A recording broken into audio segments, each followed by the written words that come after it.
Okay, तो चलिए शुरू करते हैं। So alright, so first question में हमें मैक्स एब्सोल्यूट स्केलर लगाना है और ये हमारी एरे है। तो इसे अगर हम इसमें देखेंगे तो मैक्स एब्सोल्यूट वैल्यू इसकी आएगी विच वुड बी 4। तो अब इसके हिसाब से हम सब में स्केलिंग कर देंगे। तो फर्स्ट वैल्यू का आ जाएगा -0.75, देन सेकेंड वैल्यू 0 आ जाएगी। मैं बेसिकली कर कुछ नहीं रहा हूँ, जो भी ये वैल्यूज है उन्हें -4 से डिवाइड कर रहा हूँ। I think it's a max absolute scalar, तो मैक्स वैल्यू वैसे भी 1 ही होगी ना। I am sorry. It's a max absolute scalar ना, तो इसका print scaled a max, so max will be 1 only ना, ना इजंट ना, it? No no no, answer is 0.5 ना, आई गेस। या व्हाट्स द या I answer? Tell you how it is 0.5। It is not just absolute scalar, like मतलब sorry, it is not max absolute value, it is max absolute scalar. तो हमें पहले scaled values निकालनी है, फिर उसमें से मैक्सिमम बताना है। नहीं नहीं, पहले मैक्स वैल्यू ढूंढ के स्केल करना है, फिर या उस पे सो that is sine what I am लगाना है। डूइंग, अच्छा दैट इज अच्छा। व्हाट आई एम डूइंग ना। अरे ही वाज सेइंग कि मैक्सिमम वैल्यू इसमें से 1 ही आएगी, मतलब ऐसा बोल रहे हो। ओके ओके, नहीं नहीं गलत है। That one is min max scalar. इसकी 0.5 आएगी, इसकी उसकी -0.5 है, इसकी +0.5 है, एंड इसकी -0 point. Two five. Guys, kindly don't mind my annotation. 0.25, and lastly we have -1. So out of these, now we got to choose the maximum value, which is zero point 0.5. Hopefully the answer is 0.5. Yeah, it is 0.5.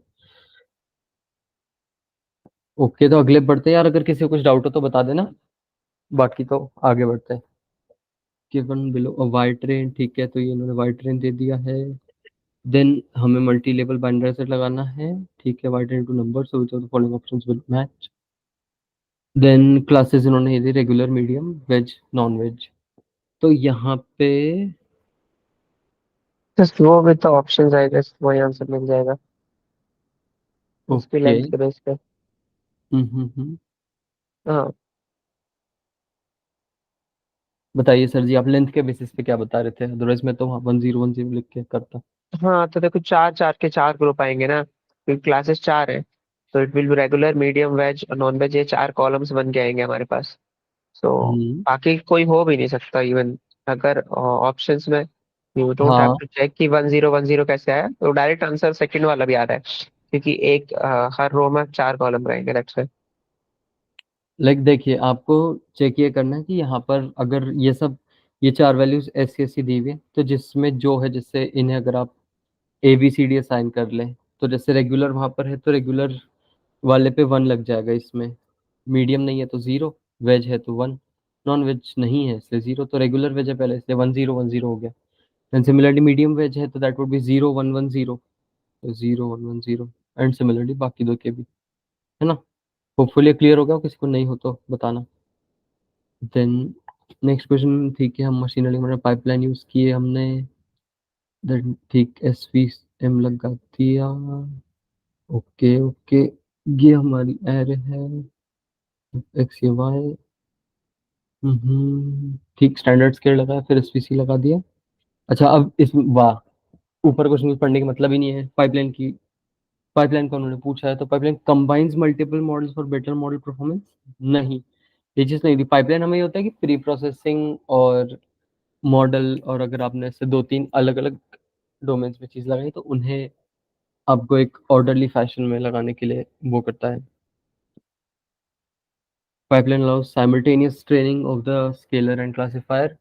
Simultaneous उसमें होती है अपना, column transformer. हाँ, column transformer होती है, तो इसलिए ये भी गलत हो गया। Then the pipeline simplifies the code by encapsulating preprocessing and modelling steps. Exactly जैसा मैंने कहा था, और हमें देख भी सकते हैं कि पाइपलाइन में हमने पहले प्री प्रोसेसिंग डिफाइन कर दी, उसके बाद हमने मॉडल लगा दिया।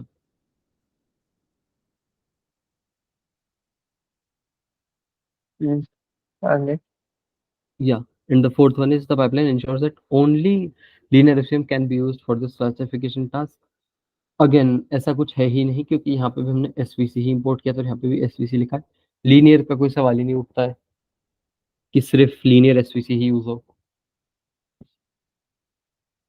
Then you have developed a binary classification model, ठीक है, to predict whether an email, okay, you want to evaluate the following options, choose the, okay, ठीक है, ठीक है, ठीक है। बाइनरी क्लासिफिकेशन यहाँ पे मतलब हम ऐसा करने वाले कि जो स्पैम होगा उसे 1 कर देंगे, जो स्पैम नहीं होगा उसे 0 कर देंगे। एंड तो उन्होंने पूछा कि यहाँ पे हमारे पास में मॉडल की परफॉर्मेंस को जज करने के लिए सबसे सूटेबल स्कोर कौन सा होगा इन चारों में से। तो ये हमारा थ्योरी का क्वेश्चन है कि कौन से टाइप के क्लासिफिकेशन से कौन सा स्कोर हमारा ज्यादा second and fourth will efficient होता नॉट है। बी द ऑप्शंस, क्योंकि एरर है वो और हमको स्कोर चाहिए। हाँ, ये तो स्कोर ही नहीं है। अरे नहीं, सेकंड सॉरी, सेकंड एंड हाँ हाँ फोर्थ हाँ हाँ हाँ हाँ, माय बैड। या तो सेकंड एंड फोर्थ तो इसलिए हट गए हैं। है ना। एंड कमिंग टू थर्ड वाला इसलिए करेक्ट है क्योंकि क्लासिफिकेशन टास्क होता है। Then we have accuracy, precision, recall and F1 score. ये चार ही उस स्कोर होते हैं हमारे पास, जिसपे हम देख सकते हैं या मॉडल की परफॉर्मेंस चेक कर सकते हैं। So R square is not there in the classification, that's why the F1 score is correct. और ये देखिए, अगर उसमें मैं ऐड ऑन करूं, तो अगर हमें जैसे यहाँ पे हमें क्लासिफिकेशन करना है, लाइक इसीलिए मैंने तो पहले भी इस वर्ड को अंडरलाइन कर ही दिया था, पर ये और अंडरलाइन होगा क्वेश्चन के बाद में भी। जैसे कि क्लासिफिकेशन अगर करना है तो एक्यूरेसी, प्रिसीजन, रिकॉल और F1 ये चारों बेटर है। और अगर आपको रिग्रेशन करना है तो R2 स्कोर और काय स्क्वायर ये दोनों बेटर है। तो अगर किसी को नोट करना है तो लिख लीजिए, है ना। एक्यूरेसी, प्रिसीजन, रिकॉल स्कोर और F1 स्कोर ये चारों क्लासिफिकेशन टास्क के लिए बेटर है, और R2 स्कोर और काय2 रिग्रेशन के लिए बेटर है। सही। तो अब आगे बढ़ते हैं। वो प्योर थ्योरेटिकल क्वेश्चन था, वो तो आपको याद रखना पड़ेगा। देन ठीक है, यहाँ पे हम SGD लगा रहे हैं मूवी रिव्यूज को पॉजिटिव नेगेटिव क्लासिफाई करने के लिए। डेटा सेट बड़ा है तो high dimensionality features, okay, you want to fine tune the hyperparameters to classify of the classified to achieve better convergence and classification performance, ठीक है, ठीक है। All right, in the context of the given code and scenario, what does the power t parameter value of 0.5 influence during the training process? तो हमें सिर्फ ये वाले hyper जो पैरामीटर है हमारा उसका वो बताना है कि उसका वो क्या है पावर टी वाले का। ठीक है। It determines the L2 regularisation, नहीं, L2 रेगुलराइजेशन वो तो पेनल्टी से हमारा होगा, तो ये चीज तो बात हो गई। Then it controls the decay of the learning rate during each iteration. तो ठीक है, हम यहाँ पे एक चीज देख सकते हैं, एससीडी क्लासिफायर। तो वही कंट्रोल करता है डी के रेट, ई तो डिवाइड ये होता है। देखिए, वो पेनल्टी से L1 L2 वाली चीज आ गई। देन पावर टी यहाँ पर होना चाहिए कहीं, ये रहा power T, the exponent for inverse scaling learning rate. जैसा कि उन्होंने बताया कि लर्निंग रेट यानी कि वो डी के रेट कंट्रोल करता है। ओके, उसके अलावा और क्या क्या ऑप्शंस में, it's it's threshold for early stopping, नहीं, अर्ली स्टॉपिंग के लिए तो हमारा वो यूज होता है एन आइटर यूज कर सकते हैं, जिससे हम डिफाइन कर दें कि इतनी इटरेशंस के बाद हमारा वो रुक जाए। और it adjust the aggressiveness of stochastic gradient updates for faster convergence, नहीं, इसके लिए कौन सा होता है वो स्टोकेस्टिक ग्रेडियंट वाला, कौन सा होता है भाई स्टोकेस्टिक ग्रेडियंट?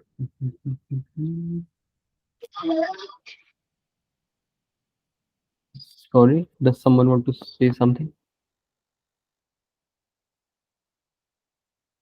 All right, यार अगर किसी को पता है वो स्टोकेस्टिक ग्रेडियंट वाला कौन सा होता है तो बता दें।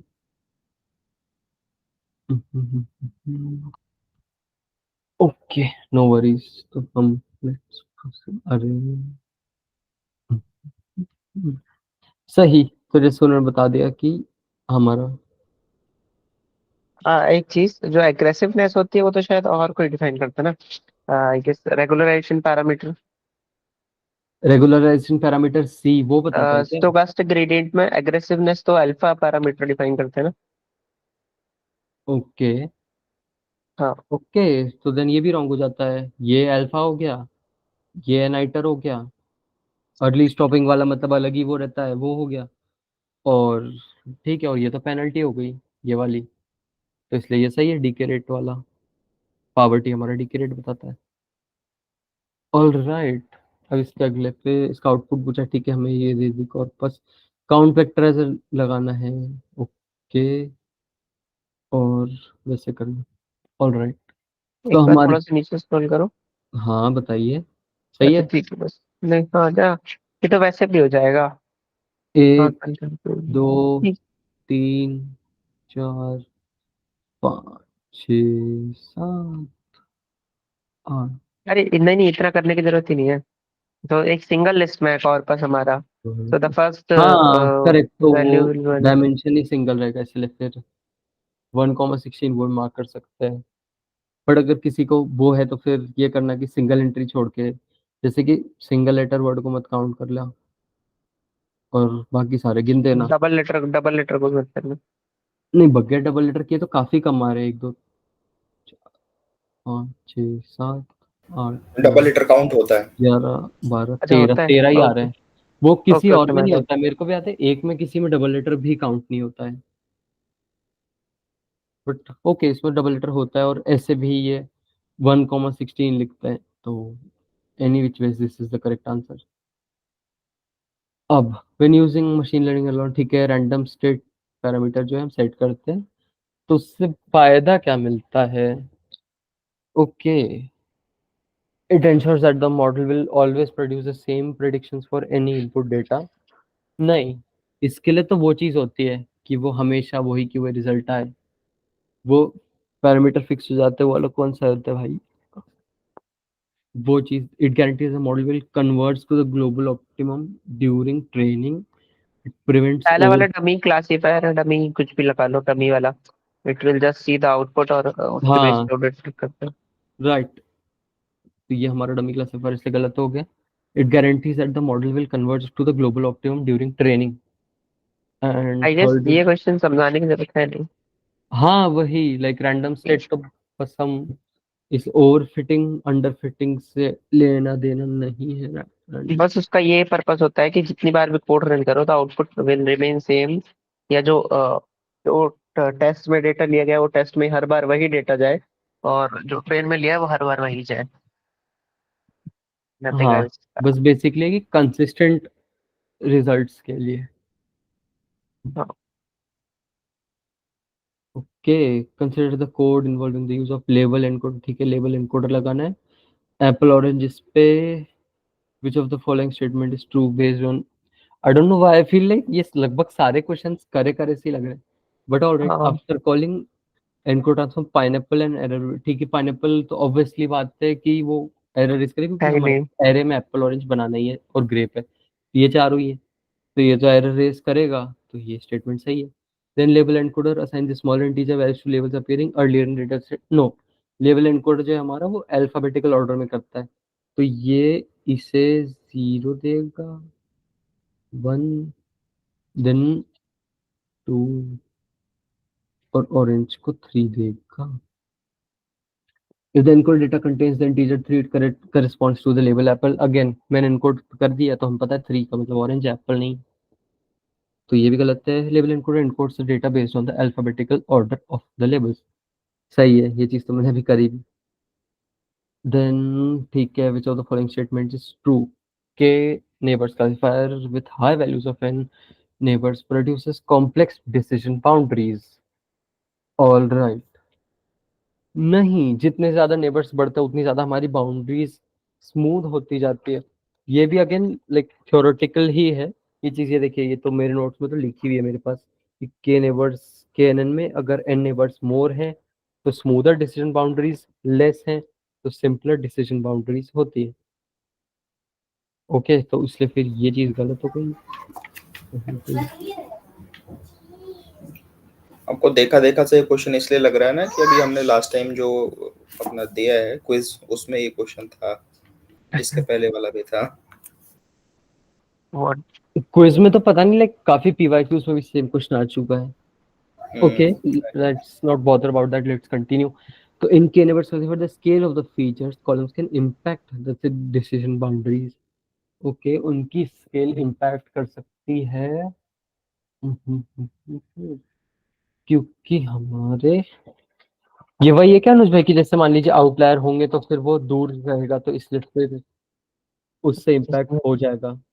The scale of features column can impact the decision models. हाँ मतलब केने बस क्लासीफायर में अगर डेटा की स्केलिंग कर दोगे, स्केलिंग किसी भी उस पर मिन मैक्स या तुम्हारा स्टैंडर्ड स्केलर, तो फिर उसकी बाउंड्रीज चेंज हो जाएंगी।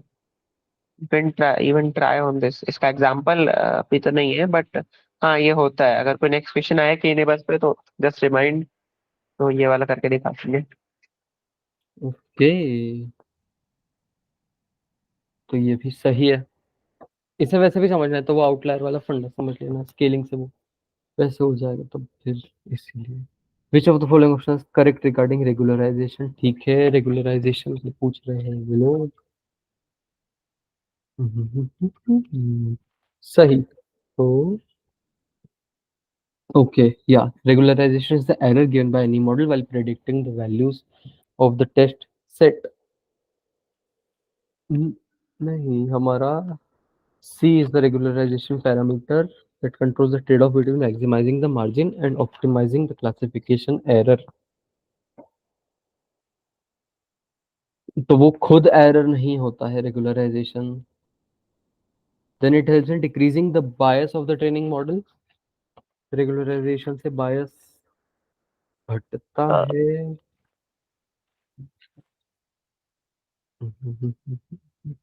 दिस वाज रिटन समवेयर, एक बार ये चेक करो आप नोट्स में कि if the regulation is high, then I guess the Yeah, exactly, that is what I'm if the regulation is high, then I guess the bias will be also be high.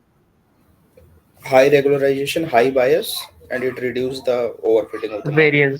Variance. High regulation, high bias, and low variance. Low एक variance. Minute इसको लिख देते हैं ना। आप लोग बोल रहे हैं अगर ये हमारा REG यानी कि, अरे यार थोड़ा ज्यादा ही वेग हो गया। हाँ अगर रेगुलराइजेशन हाई है तो इसमें ये टेक्स्ट क्या राइटर नहीं है आपके पास ये में, क्या टेक्स्ट इम्प्लाई नहीं लिख करता है? सकता है? हाँ, तो टेक्स्ट ब्लॉक ही लिख देता हूँ। वाह, ये लीजिए, high REG implies High bias and low variance. high bias and low variance. और इसका इफेक्ट डिसीजन बाउंड्रीज पे क्या होगा? वो स्मूथ होगा या कॉम्प्लेक्स? स्मूथ कॉम्प्लेक्स, वो डिसीजन बाउंड्रीज तो, अरे वो तो उसमें आती है डिसीजन बाउंड्रीज वाली। No. नहीं नहीं, कर रहे हो हम बस ऐसे पूछ रहे कि मतलब ऐसा कुछ होता है या नहीं, हाँ, is there, I think there is something. क्योंकि लास्ट टाइम को हमको भी याद आ रहा है बट मेरा नोट्स नहीं मिल रहा। No, just give me a minute, let me check. हाँ ये देखिए, ये मेरा भी है। रेगुलराइजेशन अगर ऐसा बढ़ रहा है तो वो फिर ओवरफिटिंग कम होती है और वेरिएंस भी कम हो जाती है। ओके, तो यहाँ पे एक चीज हम ऐड कर लेते हैं ये वाले टेक्स्ट ब्लॉक में। अगर हाई रेगुलराइजेशन होगा इट मींस हाई बाइस होगा एंड लो वेरिएंस होगा, एंड सिंस लो वेरिएंस रहेगा तो स्मूदर बाउंड्रीज आएंगी। एंड अंडर फिटिंग भी हमारी जो है वो लो हो जाएगी। ओवरफिटिंग लो हो जाएगी। Regularization used to reduce overfitting. हाँ, रेगुलर रिड्यूस ओवरफिटिंग, अरे हाँ, माय बैड, वो नोट्स में ओवरफिटिंग लिखा हुआ है। मैंने इधर अंडर फिटिंग क्यों लिख दिया भाई? ओवरफिटिंग, हाँ, ओवरफिटिंग हमारी कम हो जाएगी। अब सही है। High regulation implies high bias and low variance and low overfitting. ठीक है, तो नोट्स में एक चीज ऐड कर लेता हूँ कि बायस बढ़ा देते हैं, वो बायस भी हाई होगी। Guys, all I just right, have a small question. It is not like related to this question. मैंने अपने नोट्स में कहीं लिखा था like this max absolute scalar scales that data between range of -1 to 1. So like is it a universal truth or this is the Yeah, -1 it 1 is था a वो? हाँ, it hmm is a universal truth.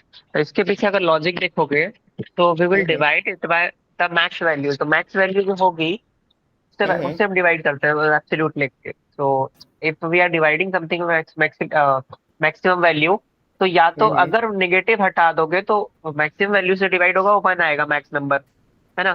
तो and since वो हाँ noted noted. तो मैं अभी जब हम पहला क्वेश्चन कर रहे थे उसमें मैंने देखा कि अपना जो स्केल्ड वैल्यू था that is not between -1 to 1 ना। ना, ये अपना वो जो minus first one to one question ही है। थे, माइनस वो वन टू वन ही थे। 0.5 था। हाँ, उसका आंसर 0.5 वो ही है। 0.5 ही तो था। ये देखिए, रुक जाइए, मैं आपको बताता हूँ। वो हमेशा -1 to 1 रहेगा। मैं आपको उसका रीजन बता देता हूँ। काफी सिंपल सा रीजन है। लाइक हम उसमें ये करते हैं कि मैक्सिमम वैल्यू से, क्योंकि वो मैक्सिमम एब्सोल्यूट स्केलर है, तो मैक्सिमम वैल्यू सबको डिवाइड करेंगे। तो मैक्सिमम वैल्यू से मैक्सिमम वैल्यू को भी अगर डिवाइड करेंगे तो वो आंसर -1 से 1 के बीच में ही रहेगा ना। 1 के ऊपर कैसे निकल जाएगा?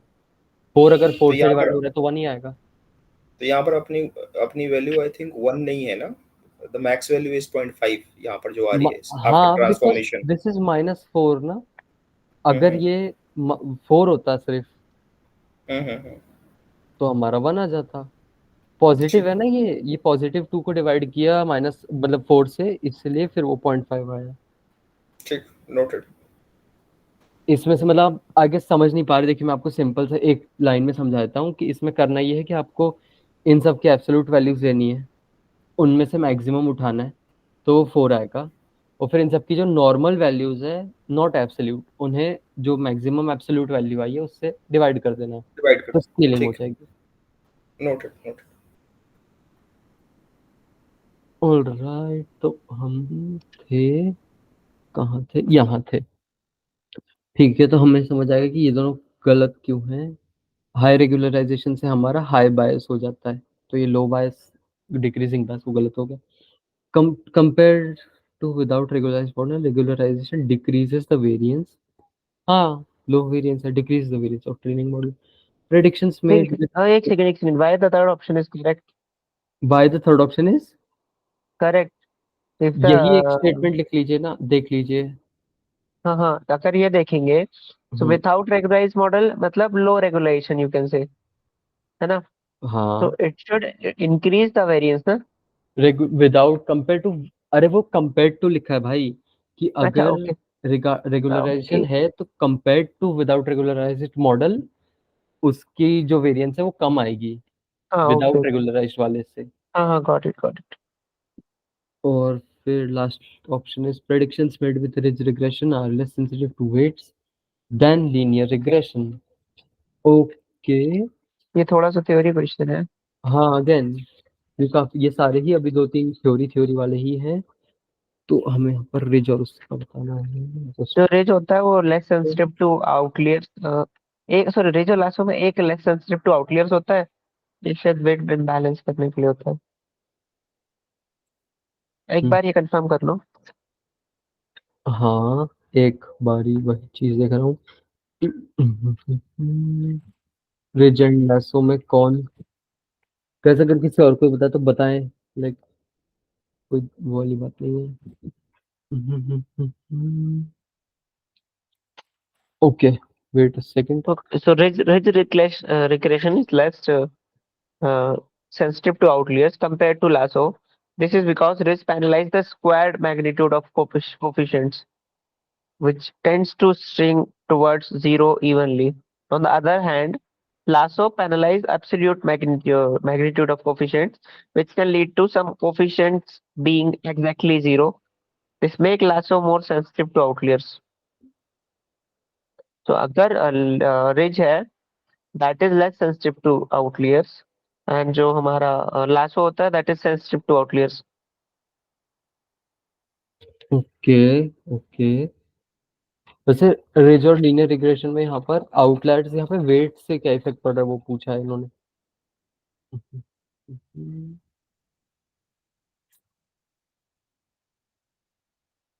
Weights coefficient भाई हाँ, अच्छा एक आई सेकंड गेस को अगर बताता हूँ।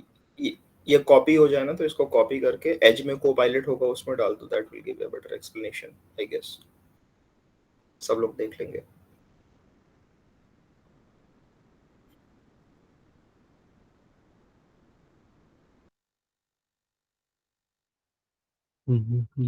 वही द सेम थिंग Ridge कि regression is a type of linear regression that incorporates regularization to control the magnitude of the coefficients, leading to greater stability and robustness in the presence of multicollinearity or overfitting. Okay, अच्छा again यहाँ पर मतलब हमारा वो regularisation वाली ही बात आ देखो गई।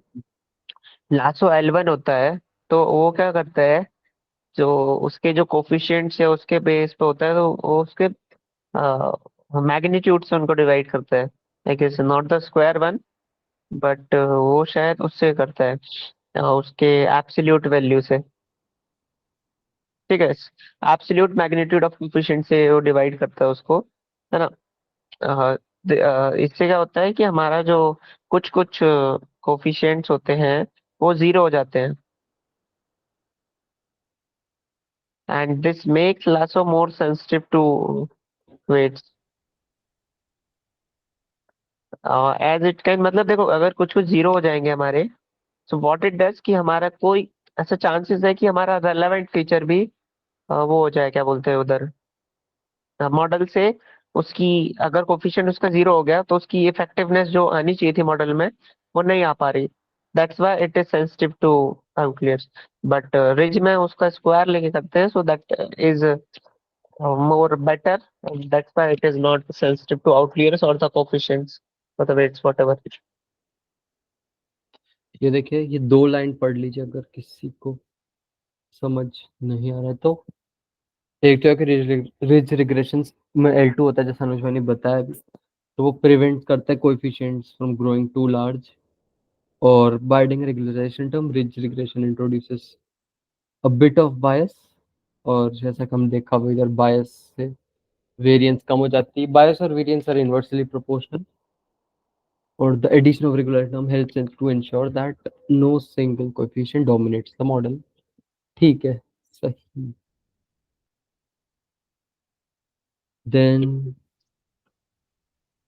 going to the next question, अगर किसी को कुछ समझना है तो पूछ लेना। ठीक है, पाइपलाइन लगा दी, मिनमैक्स स्केलर और बाइनराइजर लगा दिया है, They are और asking the first one. ठीक है, तो min max स्केलर अगर लगा रहे हैं, तो अगर एक बार आप min max स्केलर अप्लाई कर लो, तो आई जी। गेस, है ना, फिर देख सकते हो जाएगा, तुरंत हो जाएगा।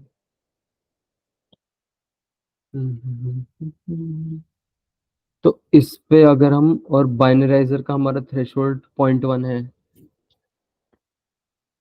तो उससे क्या फर्क पड़ेगा यहाँ पर वो बाइनराइजर का थ्रेशोल्ड वाली चीज से?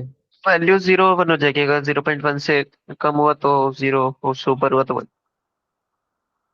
0.1 से, okay okay, got it. Right, एक बार स्केलिंग कर लो, that will be much easy. So हाँ, पहली स्केलिंग हो जाएगी 1 0 5 0 1। ओके, 1 5 5 15 0 10 और 150। तो सो पहली वाली पहला में, वाला हो जाएगा 0.2, या 0.2 और 1, वही तो। 0.2 और 1, हाँ। 0.2 और 1, देन हमारा दूसरा वन वाला, कॉमा वन दूसरा वाला ये रहा, दूसरा वाला 1,1 क्यों कह रहे हो? विल बी 1 कॉमा 1 ना। फिर 5 और 15 है वो। हाँ, it will 1 comma 1। The third one is 0 comma Okay, n minus minimum is 5, 5/15। Zero को ये हो जाएगा 0 कॉमा 0.33। 0,0. 33 वैसे तो अब हमें आगे करने की जरूरत है नहीं, वी कैन लीव इट, और अगर हाँ, करना है क्योंकि तो वो हमें फर्स्ट ये हो वाला ही जाएगा। चाहिए। हाँ, जो आपने ये किया पहला वाला वो थोड़ा सा गलत है। वो गलत है, हाँ एग्जैक्टली। 0.2 और 0 0 हो जाएगा।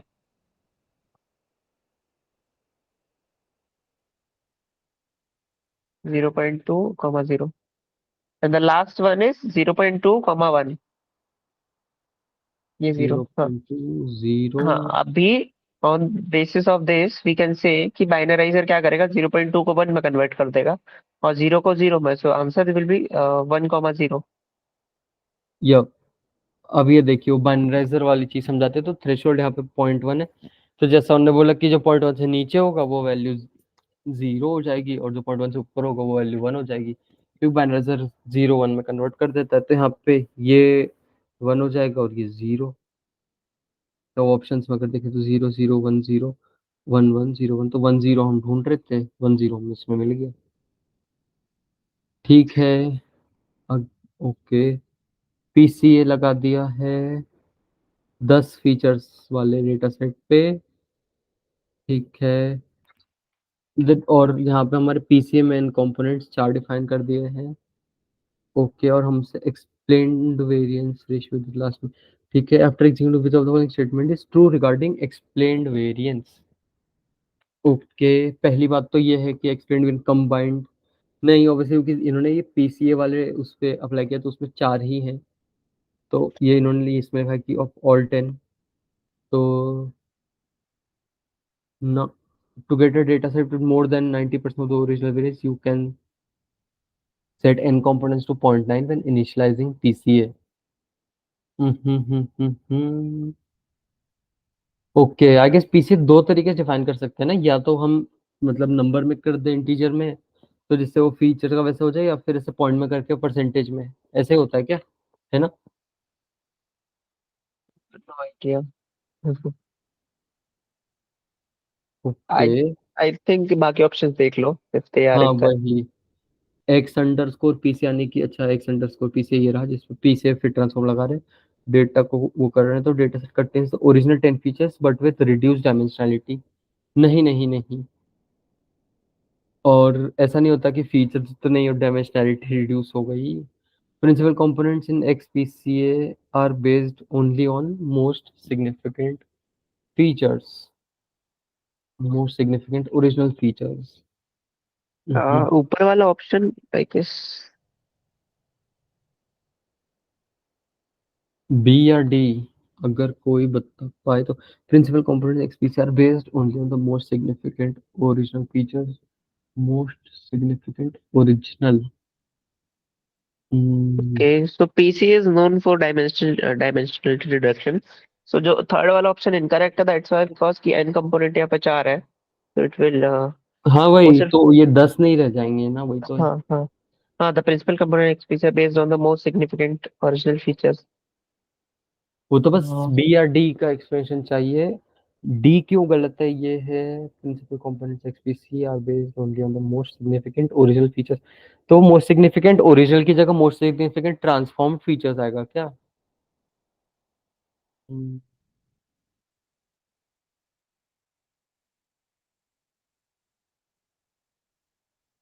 principal components XPC are first option में अगर 10 की जगह 4 लिखा होता तो वो सही हो जाता। हाँ हाँ हाँ, बिल्कुल। इधर भी अगर 4 लिखा हुआ होता तो ये भी सही हो जाता। अच्छा, नहीं, एक मिनट, ना जो ओरिजिनल 4 यहाँ लेकिन पे ये ओरिजिनल 10 4 था, ट्रांसफॉर्म फीचर्स 4 होता। वो सॉरी, कॉम्पोनेंट्स है और ये फीचर्स है, दोनों सेम होता है। जी जी जी, मतलब पीसीए होता है कि प्रिंसिपल कंपोनेंट एनालिसिस, तो वो फीचर पीसीए का फुल फॉर्म भी वही है, प्रिंसिपल कंपोनेंट एनालिसिस, और वो कंपोनेंट मतलब फीचर, और ओके। फीचर मतलब कॉलम होता है बेसिकली। हाँ, PCA जो करता है वो क्या करता है कि आपके मान लो 100 फीचर हैं, if you are doing something and आपको एट द एंड सिर्फ 5 या 4 कुछ कुछ एक एन नंबर ऑफ फीचर्स चाहिए, you can't proceed with 100 features, तो उस टाइम हम PCA यूज करते हैं। It is known for dimensionality dimensionality को रिडक्शन। कम करने के लिए, हाँ, वही। And and for second option क्या है और फोर्थ ऑप्शन क्या है? The principal component XPCR based on the most significant features. हम जो डायमेंशनलिटी रिड्यूस करते हैं, this is what I remember from MLT, कि कुछ उसका वो निकालते हैं बेसिस और उसके बेस पे वो करते हैं कि उससे सारे फीचर एक्सपैंड हो सके बाद में। I am not sure about this, MLT से कुछ इतना ही कुछ याद आ रहा है। To get a data set with more than 90% of the original variance, You can set n components to 0.9 और value. This one I feel कि उसे डिफाइन करने के 2 तरीके होते हैं, या तो आप 0 से 1 के एक बीच में बार कर ये दीजिए तो तो वो डॉक्यूमेंटेशन में परसेंटेज देख लो. डिफाइन हो जाती है। सॉरी, ओके, पीसीए कितना हमें देखना है। तो फिर यहाँ पे हम देखेंगे, ठीक है ठीक है, एन कंपोनेंट्स, ये देखिए ये चीज होगा हमारे पे n components, number of components to keep. Okay, जो हाँ बस यही लाइन है. हाँ ये यही वाली. हाँ, हाँ ये exactly what I was saying कि अगर 0 से 1 के बीच में है तो select the number of components such that the amount of variance that needs to be explained is greater than the percentage specified by n components.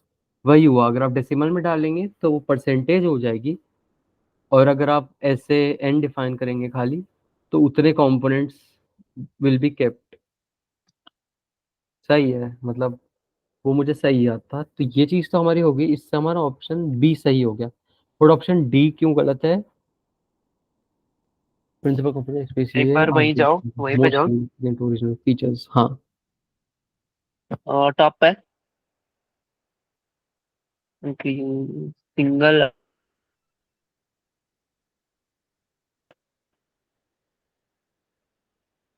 हाँ भाई, मतलब ऐसा कुछ जरूरी नहीं है कि it will take the best features. उसके लिए हमारे पास एक और वो होता है कि सिलेक्ट के best features. Select if you के कैन बेस्ट। रिमेम्बर. हम्म। हाँ. व्हाट इज डज कि ये एसवीडी जो सिंगल वैल्यू डिकम्पोजिशन होता है वो अप्लाई करता है. उसके बाद में कुछ बेसिस और कुछ एक मल्टीप्लिकेशन करने के लिए कुछ तो बनाता है, जिससे हम पूरा डेटा सेट वापस से रिकवर कर सकते हैं.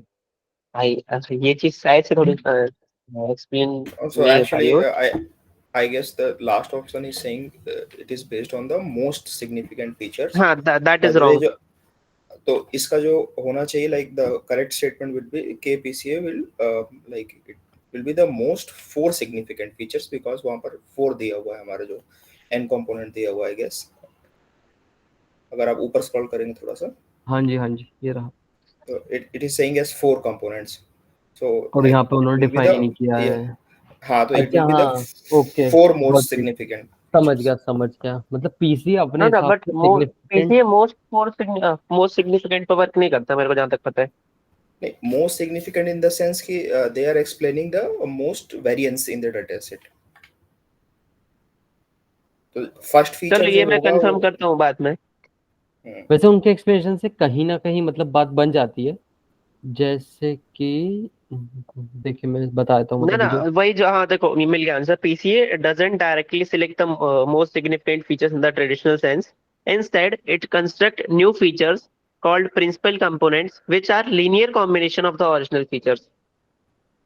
हाँ, now I think it is कोई linear combination बनाता है जो basis और norms के बीच में बोला था मैं स्टार्टिंग में भी. हाँ, तो मतलब वही चीज थी जो कहीं ना कहीं मैं भी बोल रहा था, आधी उन्होंने भी कही कि ओरिजिनल वाले नहीं आएंगे यहाँ पे, ओरिजिनल वर्ड सही ना, नहीं है मोस्ट सिग्निफिकेंट नहीं आएगा, मोस्ट सिग्निफिकेंट नहीं आएगा उधर. और ओरिजिनल भी तो गलत हुआ ना कि नहीं, क्योंकि वो ओरिजिनल थोड़ी प्रिंसिपल रहे, मतलब अब वो होने के बाद में। Based on the linear combination of original. Most significant की जगह लीनियर कॉम्बिनेशन कर दो तो okay, answer, then the option is correct. सही। और ये जो थर्ड ऑप्शन है वहाँ ओरिजिनल 4 फीचर्स होगा तो ऑप्शन करेक्ट हो जाएगा। Linear contains the combination, original. एक सेकेंड. वो आप क्या बोले थर्ड वाले में? अगर 10 की जगह 4 हो, जैसे वो n कंपोनेंट्स में उन लोगों ने 4 डाला है, हाँ, तो फिर ये स्टेटमेंट सही होगा। Original density but with reduced dimensionality, हाँ सही है, क्योंकि देखिए वो वही बात है, जैसे अगर कोई सी में डायमेंशनलिटी ज्यादा है तो वो उसे लीनियर में लीनियर कॉम्बिनेशन उसका यूज करता है। ओरिजिनल नहीं आना चाहिए ना उधर. ओरिजिनल 10 ये फीचर्स विद रिड्यूस्ड डायमेंशनलिटी एक ही बात है, अगर लगता है कि 10 फीचर्स विद लीनियर कॉम्बिनेशन, मतलब ठीक है कह सकते हैं, कहीं सही हो जाता contains वैसे वो, new 4 चार अगर features. होता तो। It will be the XPCA dataset contains the new 4 features but with reduced dimensionality. हाँ, ये ज़्यादा सही लगता है। नहीं वो सही लग रहा है, पर मैं बोल रहा हूँ कि अगर वैसे ऐसे भी मेरे ख्याल में सही है कन्वे, वो फिर वैसे लिख देते कि XPCA data set contains the linearly combinated 4 new features. हाँ, वो भी। कोई और या डाटा फिर सेट हो तो करके देख सकते हैं original 10 features Google with map reduced करके। डायमेंशनलिटी, तो वो ठीक है। एनीवेज मतलब हम, मेरे हिसाब से अगर यहाँ 4 होता तो ये सही हो जाता। और अगर ये ऑप्शन देखो, expand variants represent the combined variance of all 10 principal components, ठीक है। दैट वहाँ 4 होना चाहिए, वहाँ तो चलो। अगेन यहाँ अगर 4 होता तो ये ऑप्शन सही हो जाता, इतना तो है। द क्वेश्चन दे और are asking it will be from the original features only, या फिर बाकी 10 फीचर्स के वेटेड कॉम्बिनेशन होंगे वो 4 फीचर्स, वो है क्वेश्चन। आए नहीं समझ पाए?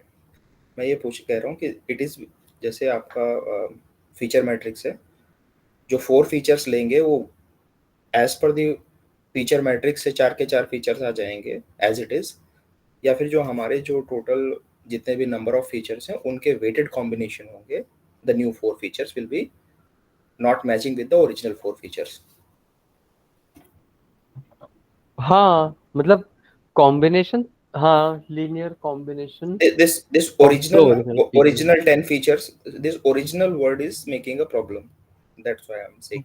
ओके सही, हाँ, अनुज भाई भी वही कह रहे थे कि वो ओरिजिनल 10 की जगह न्यू 4 फीचर्स आ जाएंगे, new 4 features but with reduce dimensionality. Okay ठीक है, तो अब मैं बेसिकली समझ गया हूँ वो पीसीए का वो जो भी है, तो उसे अगर एक स्टेटमेंट में हम डिफाइन कर जाए तो पीसीएम वो ऐसा करेगा कि जितना भी हमने यहाँ पे एनकॉम्पोनेंट डिफाइन कर दिया, अगर 0 to 1 में क्या तो उतना परसेंटेज ले लेंगे, अगर न्यूमेरिकली करा है 1 से लेके और कोई इंटीजर तो वो मतलब 1 से लेके और कोई होल नंबर करा है तो वो फिर उतने फीचर्स बना देगा। और वो ये करेगा कि जितने भी हमारे पास प्रिंसिपल कंपोनेंट्स हैं मतलब उनका लीनियर कॉम्बिनेशन बना लेगा, जैसा उन्होंने बताया, ओरिजिनल फीचर्स का लीनियर कॉम्बिनेशन बना के उसको जितने भी एन कंपोनेंट्स डिफाइन किए हैं उसमें कन्वर्ट कर देगा। सही है, एक स्टेटमेंट में तो ये ऐसे डिफाइन कर सकते हैं और इससे हमारे चारों एक्सप्लेन हो जाएंगे कि यहाँ 4 होता तो वो हो जाता। ये देखिए कम, और अगेन यहाँ पे ओरिजिनल नहीं है तो वो इसलिए सही। तो आगे चलते हैं, what is the coefficient years of experience 5000 represent in this context. ठीक है, तो हमने लीनियर रिग्रेशन का एक मॉडल बनाया जिससे सैलरी प्रेडिक्ट हो पा रही है based on the level of education and years of experience. Okay okay, coefficient of years of experience, coefficient of education level. Okay सही। तो यहाँ पे तो वही बात हो गई कि अगर ईयर्स ऑफ एक्सपीरियंस पे मान लीजिए आपका 1 साल है तो वो 5000 ज्यादा मिलेगी, फ्रेशर से 2 साल है 10,000 ज्यादा। तो वही है कि हर एक साल ज्यादा होगा तो उस हिसाब से उसकी 5,000 बढ़ती जाएगी।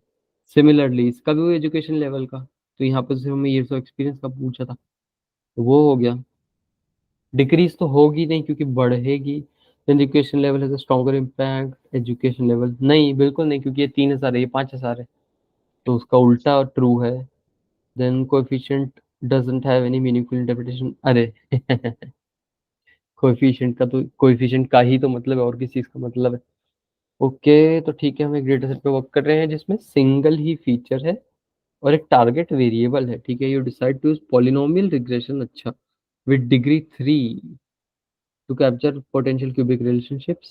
ओके ओके, यहाँ पे हमने पॉलिनोमियल फीचर डिग्री 3 हमने वो कुछ ट्रू फॉल्स वगैरह करा नहीं है तो वो सारे ही आएंगे। तो उन्होंने पूछा what will be the shape of X underscore polymetrics after transforming the feature X into polynomial features of degree 3।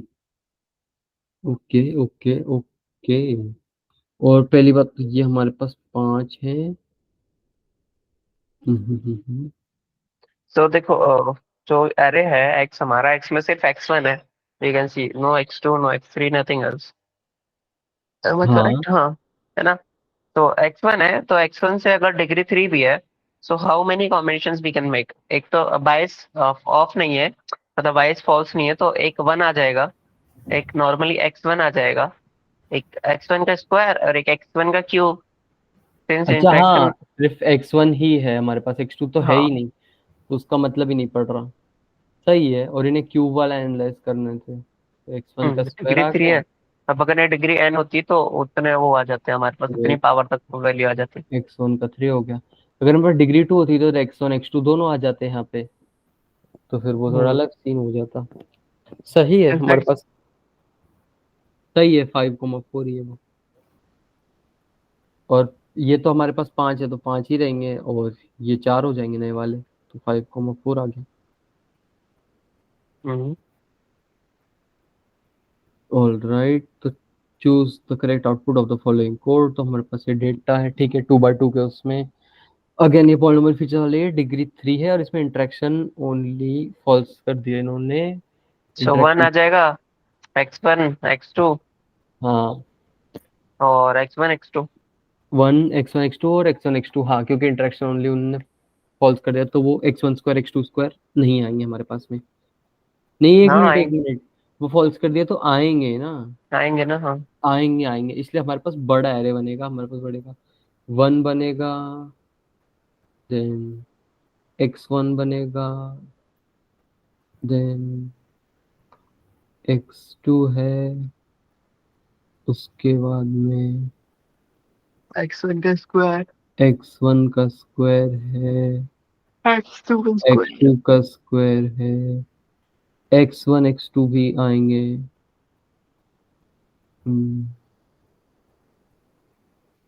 x1 x2, ये इतने हमारे पास आ गए, 1 2 3 4 5 6। और अच्छा, डिग्री यहाँ पर इन्होंने 3 बतलाई है, तो और भी आ जाएंगे। क्यूब आएंगे, वही मैं कह रहा था, क्यूब भी आएंगे हमारे पास में। तो ये x1 हमारे का पास क्यूब, आएगा x1 का क्यूब, x2 का क्यूब, x2 का क्यूब, हाँ ये x2 का क्यूब आ गया, देन x1 स्क्वायर x2 और x1 x2 square, x1 square. यार ये सच में 9th क्लास का मैथ्स है, मतलब आई डोंट नो कितने लोगों को यहाँ पे नॉस्टैल्जिया हो जाता है ये चीज करके। इसका कोई डायरेक्ट फॉर्मूला नहीं है? हाँ है ऐसा ना, कुछ n ये प्लस 2-3 बार डी। बता चुके हैं। एक मिनट, एक बार ये क्वेश्चन हो जाए फिर बताते हैं दोबारा से। टोटल नंबर ऑफ वो निकालने का ही पूछ रहे हैं ना आपकी, कितने आएंगे? हाँ, कॉम्बिनेशंस कितने हैं? 9 आएगा ना। हाँ, 9 आने चाहिए, यस। नहीं, आंसर तो 10 है। अच्छा, एक 1 हो जाएगा। वो 1 हमारा बायस वो आता है ना, एक बार ये देख लेते हैं, 1 2 3 4 5 6 7 8 9 10, 10 आ गए हमारे पे। और वो जो आप फॉर्मूला पूछ रहे थे उसके लिए सिंपली आप वो 1+NC2 ही तो है ना अनुज भाई? n plus D, C D ऐसा कुछ था फॉर्मूला। एन, अरे एक मिनट, इरेजर सिलेक्ट, हाँ। n plus D. और एक मिनट, इसका सिंपली ऐसा भी तो कर सकते हैं ना कि जैसे हमारे पास x1 x2 दो है, तो डिग्री का उतना वो हो जाएगा। अगर मानिए हमारे पास x1 x2 x3 होते और डिग्री 3 होती, तो that would be 3 raised to the power 3 या 3 raised to the power 2, जैसे अभी 3 raised to the power 2 है और बायस टर्म है तो इसलिए 1 आ जाएगा और ऐड हो हाँ, जाएगा। but 2 raised to the power 3 is 8 and 8 plus 1 is 9, but our answer is 10. नहीं नहीं, अरे मैं कह रहा हूँ कि degree raise to the power x जितने हमारे पास ये हैं अच्छा x1 x2 ओके, x3। अच्छा ऐसा होता है क्या? Okay okay. हाँ तो 3 raised to the power 2 is 9 and 9 plus 1 is 10. मैं पूछ रहा था भाई, ये तुक्का है। अरे मैं नहीं पूछ ऐसे, ही रहा था, मैं बोल नहीं रहा था ना, यार। इट्स वही नॉट तो तुक्का, तुक्का नहीं है, तुक्का नहीं। एक बार ये चीज ट्राई कर सकते हो, इसीलिए इट एक विल बार ये वर्क। चीज वेरीफाई हो करते हैं, एक सकता मिनट है एक ना, मिनट एक इसके मिनट, लिए ट्राई हो ऊपर जाए वाले के लिए वेरीफाई करते हैं। 3 की हाँ, पावर अब हम इस पे लगाते हैं, यहाँ पे हमारे पास x1 था और मैंने कहा 3 + 3 की 1, पावर 1। तो सही है, इसमें भी सही है। बहुत बढ़िया, शानदार। इट्स इट्स नॉट तुक्का, बट हाँ अपन वो एक। बैठे बैठे फॉर्मूला निकालते हैं, ऐसे नहीं करते। अच्छा है। तो सही। एक बार यहाँ पे x3 और लगा के देखते हैं, अगर हमारे पास x1 x2 x3 तीन होते तो एक मिनट, हाँ ये चीज थोड़ी कॉपी पे कर लेते हैं जिससे थोड़ा फटाफट हो जाएगा। नहीं हो पाएगा, मत कीजिए। x1 x2 x3 27, होते, तीन 27 होते, बनेंगे। 3 की पावर 3 27 और उसमें +1 पक्का 27 बनेंगे, आर यू श्योर? हाँ बना लो, चलो आज बनाते हैं, बनाओ। चलो आज कर ही लेते हैं, फिर फॉर्मूला एक निकल जाएगा तो उसे थोड़ा सा याद रख नीचे लेना स्क्रॉल भाई। करो, थोड़ा सा नीचे स्क्रॉल करो। हाँ, और थोड़ा और। अच्छा आपको ऑप्शन देखने हैं? बस नहीं नहीं, ऑप्शन में और तो बस देखिए, ये खाली पेज है, इधर बनाओ भी। इधर बनाऊं? अच्छा, इधर इधर नोटेशन में बनाऊं? चलो हो ही जाए वो भाई वो आप। और वो खोल लो, क्या बोलते हैं? टेक्स्ट वाला? हाँ टेक्स्ट वाला। टेक्स्ट वाले में x स्क्वायर कैसे लिखूंगा, वो भी तो फंडा है ना। वो Shift+6 करके 1 कॉमा शिफ्ट x1। x, अच्छा हाँ, आई गॉट इट भाई, क्या ही। एक मिनट, हाँ तो डिग्री x1 पावर हमारा फीचर्स प्लस 1, हाँ वही सेम फॉर्मूला ही वही है। एक x1 x2, x2 तो मैं वही x3 कह रहा था, कोई ना अपन लिख क्या ही है x1 x1 और फिर x2। ठीक है, अच्छा, एक मिनट, चलो वही कर लेते हैं पहले, x1 x2 then x3 x2 x3 then x1 x2 x1 x3 then उसके बाद में हमारे x1 पास का आ गया स्क्वायर x2 का x1 स्क्वायर। x2 x3, ये सारे हमारे वो वाले आ गए। तो अगर आप समझिए कि इंटरेक्शन ओनली ट्रू हो जाए तो केवल इतने ही फीचर हमारे पास बचेंगे, है ना। और अब इसके बाद में आगे बढ़ते हैं, तो आगे हम बढ़ेंगे तो हमारे पास आ जाएगा x1 का स्क्वायर x2 का स्क्वायर देन x3 का स्क्वायर देन x1 एक मिनट, हाँ अब वो चीज करेंगे, अब तीनों के क्यूब भी आ जाएंगे, x1 क्यूब x2 क्यूब, अरे रे x3 का क्यूब, अरे ये अभी क्या हुआ भाई, हाँ अरे अरे अरे अभी और लिखो और लिखो।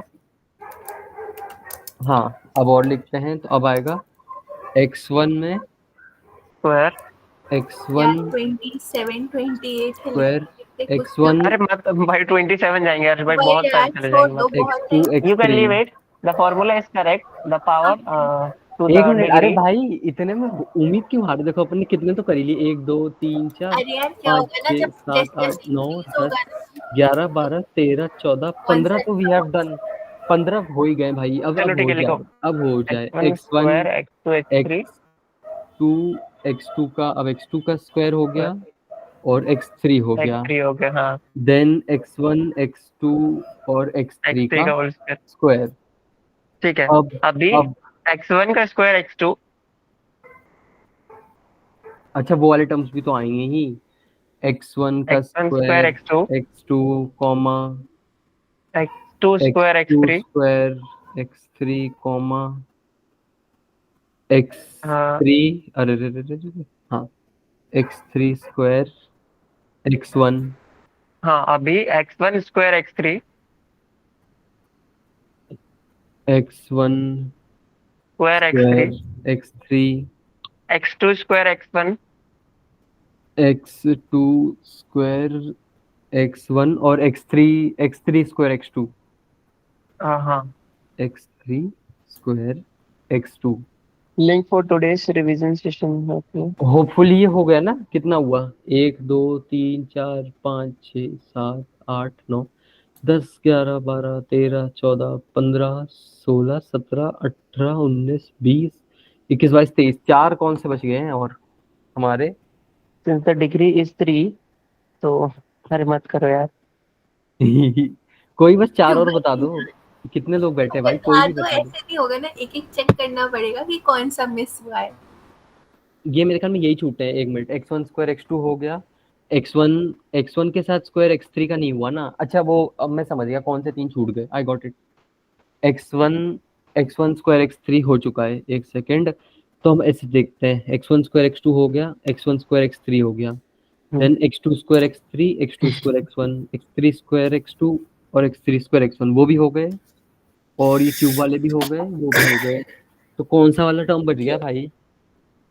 क्यों दुखी कर रहा है भाई, चलते हैं ना आगे यार, चलो रहने दो, परसों एग्जाम पर ये चीज है में। कि भाई फॉर्मूला याद रख लेना, मतलब 27 ही आएंगे वो तो। वो फॉर्मूला सही और है। एक और चीज था कि बायस मतलब ट्रू होता है तो 1 वाला आएगा, लाइक +1 होगा, और फॉल्स होगा जी, तो -1 हो जाएगा। 1 इज द बायसिंग टर्म, तो वो हो जाती है तो डिग्री। अगर अगर फॉल्स होगा तो सिर्फ डायरेक्ट वही हो जाना चाहिए ना कि d का पावर n, उसमें प्लस या माइनस कुछ नहीं होना चाहिए। हाँ हाँ हाँ, वही तो मैं कह रहा हूँ, अगर बायस ट्रू है तो 1 प्लस डिग्री की पावर n। तो यार अब ये फॉर्मूला याद रख लो, ये बहुत टर्म में बहुत बार हम लोग करते हैं, ये बहुत सेशन में तब चल रहा है, आई डोंट नो हम लोग क्विज 1 क्विज 2 में ये क्यों नहीं करे हमने, ये चीज एंड टर्म पे आके हो रही है, नो इश्यूज। तो ये फॉर्मूला है, याद रख लो, ये हो गया, तो ये हमारा फॉर्मूला है टोटल नंबर ऑफ टर्म्स निकालने का, तो यूज कर लेना, डिग्री की पावर एंड n। +22। और ये वैलिड तभी है जब इंटरेक्शन ओनली फॉल्स है ना, और बाय डिफॉल्ट बायसिंग ट्रू होती है, इसलिए इस चीज में हम 1 ऐड कर देते हैं। और ट्रू वाले में बस यही करते हैं ना कि स्क्वायर टर्म्स नहीं लेते, बस इंडिविजुअल लेंगे और उनका लाइक दो यस रहेंगे यस, बस। उसमें वही करते हैं। तो उसमें लेकिन अगर हम करें तो जैसे मानिए यहाँ पर अगर होता, देखिए इंटरेक्शन ओनली मतलब ये हो जाता है ना कि वो खुद से खुद इंटरेक्ट ना करे, मतलब अगर मैं आपको समझाऊं तो इसीलिए तो स्क्वायरिंग वही तो क्यूबिंग वाले स्क्वायर हट जाएंगे। टर्म्स हट जाएंगे, x1 स्क्वायर x2 स्क्वायर सब चल हाँ बिल्कुल, वो हट जाएंगे। ग्रेट, समझ आ गया। तो एक सेकंड, उसका क्या फॉर्मूला हो जाएगा फिर? उसमें I guess degree to the power n-1 हो अरे जाएगा अरे वो। अरे अरे मत करो। अरे नहीं, इधर बस सोच रहा अरे हूँ भाई खाली, इट्स अगर ये इट्स हमारा है बेटर टू कैलकुलेट, ज्यादा टाइम नहीं लगेगा तो उसमें। इसमें हमारा x1 x2 हट जाएंगे, देन उसके बाद में ये क्यूब वाले भी हट जाएंगे और ये स्क्वायरिंग भी हट जाएगी, तो 4 टर्म्स बचेंगे। और डिग्री टू द पावर वो और +1, यस दैट इज करेक्ट। तो अगर यहाँ पे इंटरेक्शन ओनली ट्रू हो जाए तो degree to the power n-1 वो उसका फॉर्मूला है। सही। अब भाई अब इसके फॉर्मूले दे दिए हैं, प्लीज ये चीज कर लेना यार सही से। Degree to the power n है, और तो इसका ये है इंटरेक्शन ओनली यहाँ पर जब फॉल्स होता है, और degree to the power n-1 है जब ये सेम चीज ट्रू होती है। और इसमें ये कर लेना कि बाय डिफॉल्ट अगर बायसिंग का कुछ भी लिखा है तो बाय डिफॉल्ट बायस ट्रू होता है, तो इससे उसमें 1 ऐड हो जाएगा। ऑल राइट, तो अब आगे बढ़ते हैं। होपफुली ये क्वेश्चन, अब इस टाइप कोई भी क्वेश्चन आएगा सब सही करके आएंगे। अपॉन सक्सेसफुल ट्रेनिंग और लॉजिस्टिक रिग्रेशन मॉडल, ठीक है। बाइनरी क्लासिफिकेशन प्रॉब्लम पे कर रहे हैं हम। विच of the following attributes would provide you with the estimated probabilities with that each sample belongs to a particular class। अच्छा, तो हमें ये पूछ रहे हैं कि कौन से विच एट्रीब्यूट में प्रोबेबिलिटी निकलेगी। तो यहाँ पे तो model classes, model decision function, model n iter, ये तो वही है क्या अनुज भाई कि बस पढ़ लो और वो मतलब कॉमन सेंस वाला क्वेश्चन हो गया ये तो मेरे हिसाब से तो। प्रोबेबिलिटीज निकालने के लिए यार, अगर किसी ने ओपी वो दिया है और मैंने अगर ये भी सॉल्व किए हैं तो then you have seen this function product होगा। हाँ मतलब वो बोल रहे कि इसमें से कौन सा टर्म हमें वो निकाल के देगा कि मॉडल, जैसे ऊपर एक मिनट ऊपर कहीं कोड में समझा देता हूँ। कहाँ था कहीं तो था, ये रहा। मतलब वो ये हमें कहना चाह रहे हैं कि जैसे कि इन्होंने यहाँ पे मॉडल का नाम एक वो दे रखा है पीसीए है, वहां पर मॉडल को मॉडल ही कर दिया हमने, और वो बोल रहे हैं कि इसमें प्रोबेबिलिटी निकलेगी। तो प्रेडिक्टेड प्रोबेबिलिटी यानी कि मॉडल प्रेडिक्ट कर रहा है हर्ष भाई आधा प्रोबेबिलिटी। आधा आधा पेपर बचा, जल्दी जल्दी कर लो। बस सर, अभी 11:30 तक खत्म करा देते हैं आप बोलते हो तो। ठीक है, हम परसेप्ट्रॉन मॉडल ट्रेन कर रहे हैं, ये चीज हो गई। ओके ओके ओके, हम अब सॉरी इटरेशंस में एनाइटर का वो निकालना है। Given the linearly separable nature of the data, linearly separable nature, okay, how many iterations would it most likely take for the perceptron model to converge? What will be the value of iterations? All right, एक minute यहाँ पे, अच्छा shuffle true इन्होंने लगा दिया।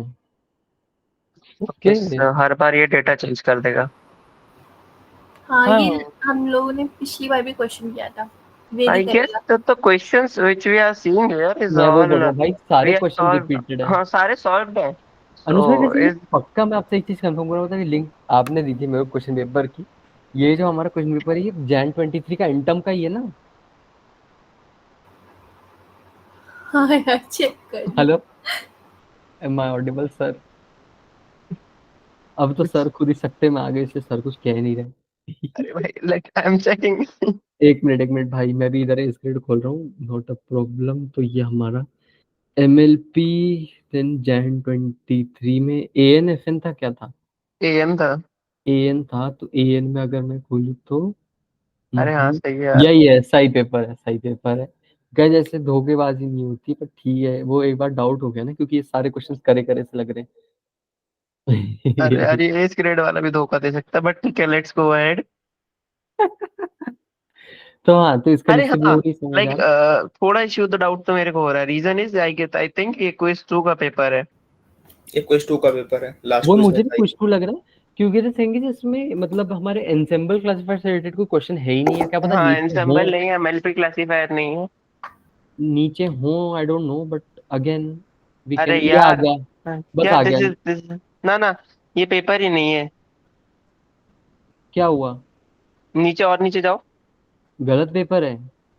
और नीचे जाओ, रिच एमएलपी क्लासिफायर और क्लासिफायर आ गया, स्केलिंग अच्छा फीचर, अच्छा आ गया क्या? ये वो डब्ल्यू नॉट आ गया। अरे ये रहा ना, एमएलपी क्लासिफायर है ना, अरे एमएलपी, ठीक ये है। आ अरे गया यार, एमएलपी। याद नहीं है क्विज 2 में भी कुछ क्वेश्चंस हमने छोड़े थे बिकॉज कंफ्यूजन मैट्रिक्स का भी आ गया है, केएनएन ये आ गया, सबसे ये लास्ट लॉजिस्टिक रिग्रेशन हुआ है, ये अरे पार्शियल फिट डोंट का वरी। मतलब डिसीजन ट्री। नहीं नहीं, डिसीजन ट्री क्लासिफायर वगैरह सारा है भाई, बैगिंग बूस्टिंग आ गया। नहीं नहीं नहीं, वो अपन we are getting ahead of ourselves. अगर हम नीचे तक जाते तो उन्होंने वो मिक्स्ड पेपर बनाया अच्छा सा कि सारे हफ्ते कवर हो रहे हैं, तो इसलिए हम पेपर शुरू में इजी लग रहे हैं क्योंकि हमने शुरू के हफ्ते आसान अच्छे से कर रखे हैं। तो ठीक है, इस क्वेश्चन का तो बेसिक सा कि शफल ट्रू, इसलिए फिर हमारे इटरेशंस वेरी करेंगे, बोला नहीं जा सकता कितनी बार में प्रोग्राम खत्म होगा। ठीक है, हम मल्टी क्लास पे वर्क कर रहे हैं, मल्टी क्लास क्लासिफिकेशन टास्क पे, हाई डिमेंशनल है, रिच क्लासिफायर लगाएंगे। How you are concern about selecting appropriate value for regularization parameter. ठीक है, regularization parameter alpha with the following, ठीक है, हमें मदद करेगा अल्फा की वैल्यू चूज करने में रिच क्लासिफायर के लिए। ओके, सही। तो यहाँ पे तो वही बात आ गई कि ये थ्योरेटिकल क्वेश्चन है। ये लोग बोल रहे हैं कि अल्फा की वैल्यू पे कोई इम्पैक्ट ही नहीं है। नहीं, बिल्कुल इम्पैक्ट तो होगा, क्योंकि रेगुलराइजेशन पैरामीटर का रेगुलराइजेशन पे इम्पैक्ट तो होगा ही होगा। Higher value of alpha represents, एक सेकेंड में बता देता हूँ अभी। अल्फा जो है वो हमारा एग्रेसिवनेस। अरे भाई, वो जो पावर्टी वाली चीज है वो मेरे पास लिखी हुई है, exponent for inverse scaling learning rate controls DK of the learning rate. ठीक है ठीक है।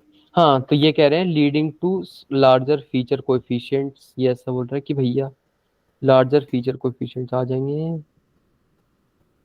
वो सी वाला खोलिए, अगर किसी का The लिखा हो तो। higher alpha value results in stronger regulation, that is I guess true, क्योंकि आए, अल्फा ही तो हमारा रेगुलेशन पैरामीटर होता है ना। या क्या यूज क्या कर रहे हो आप, रिच क्लासिफायर ना, इसमें शायद अल्फा ही रेगुलेशन पैरामीटर है ना। एक मिनट वो खोल लेते हैं अपन।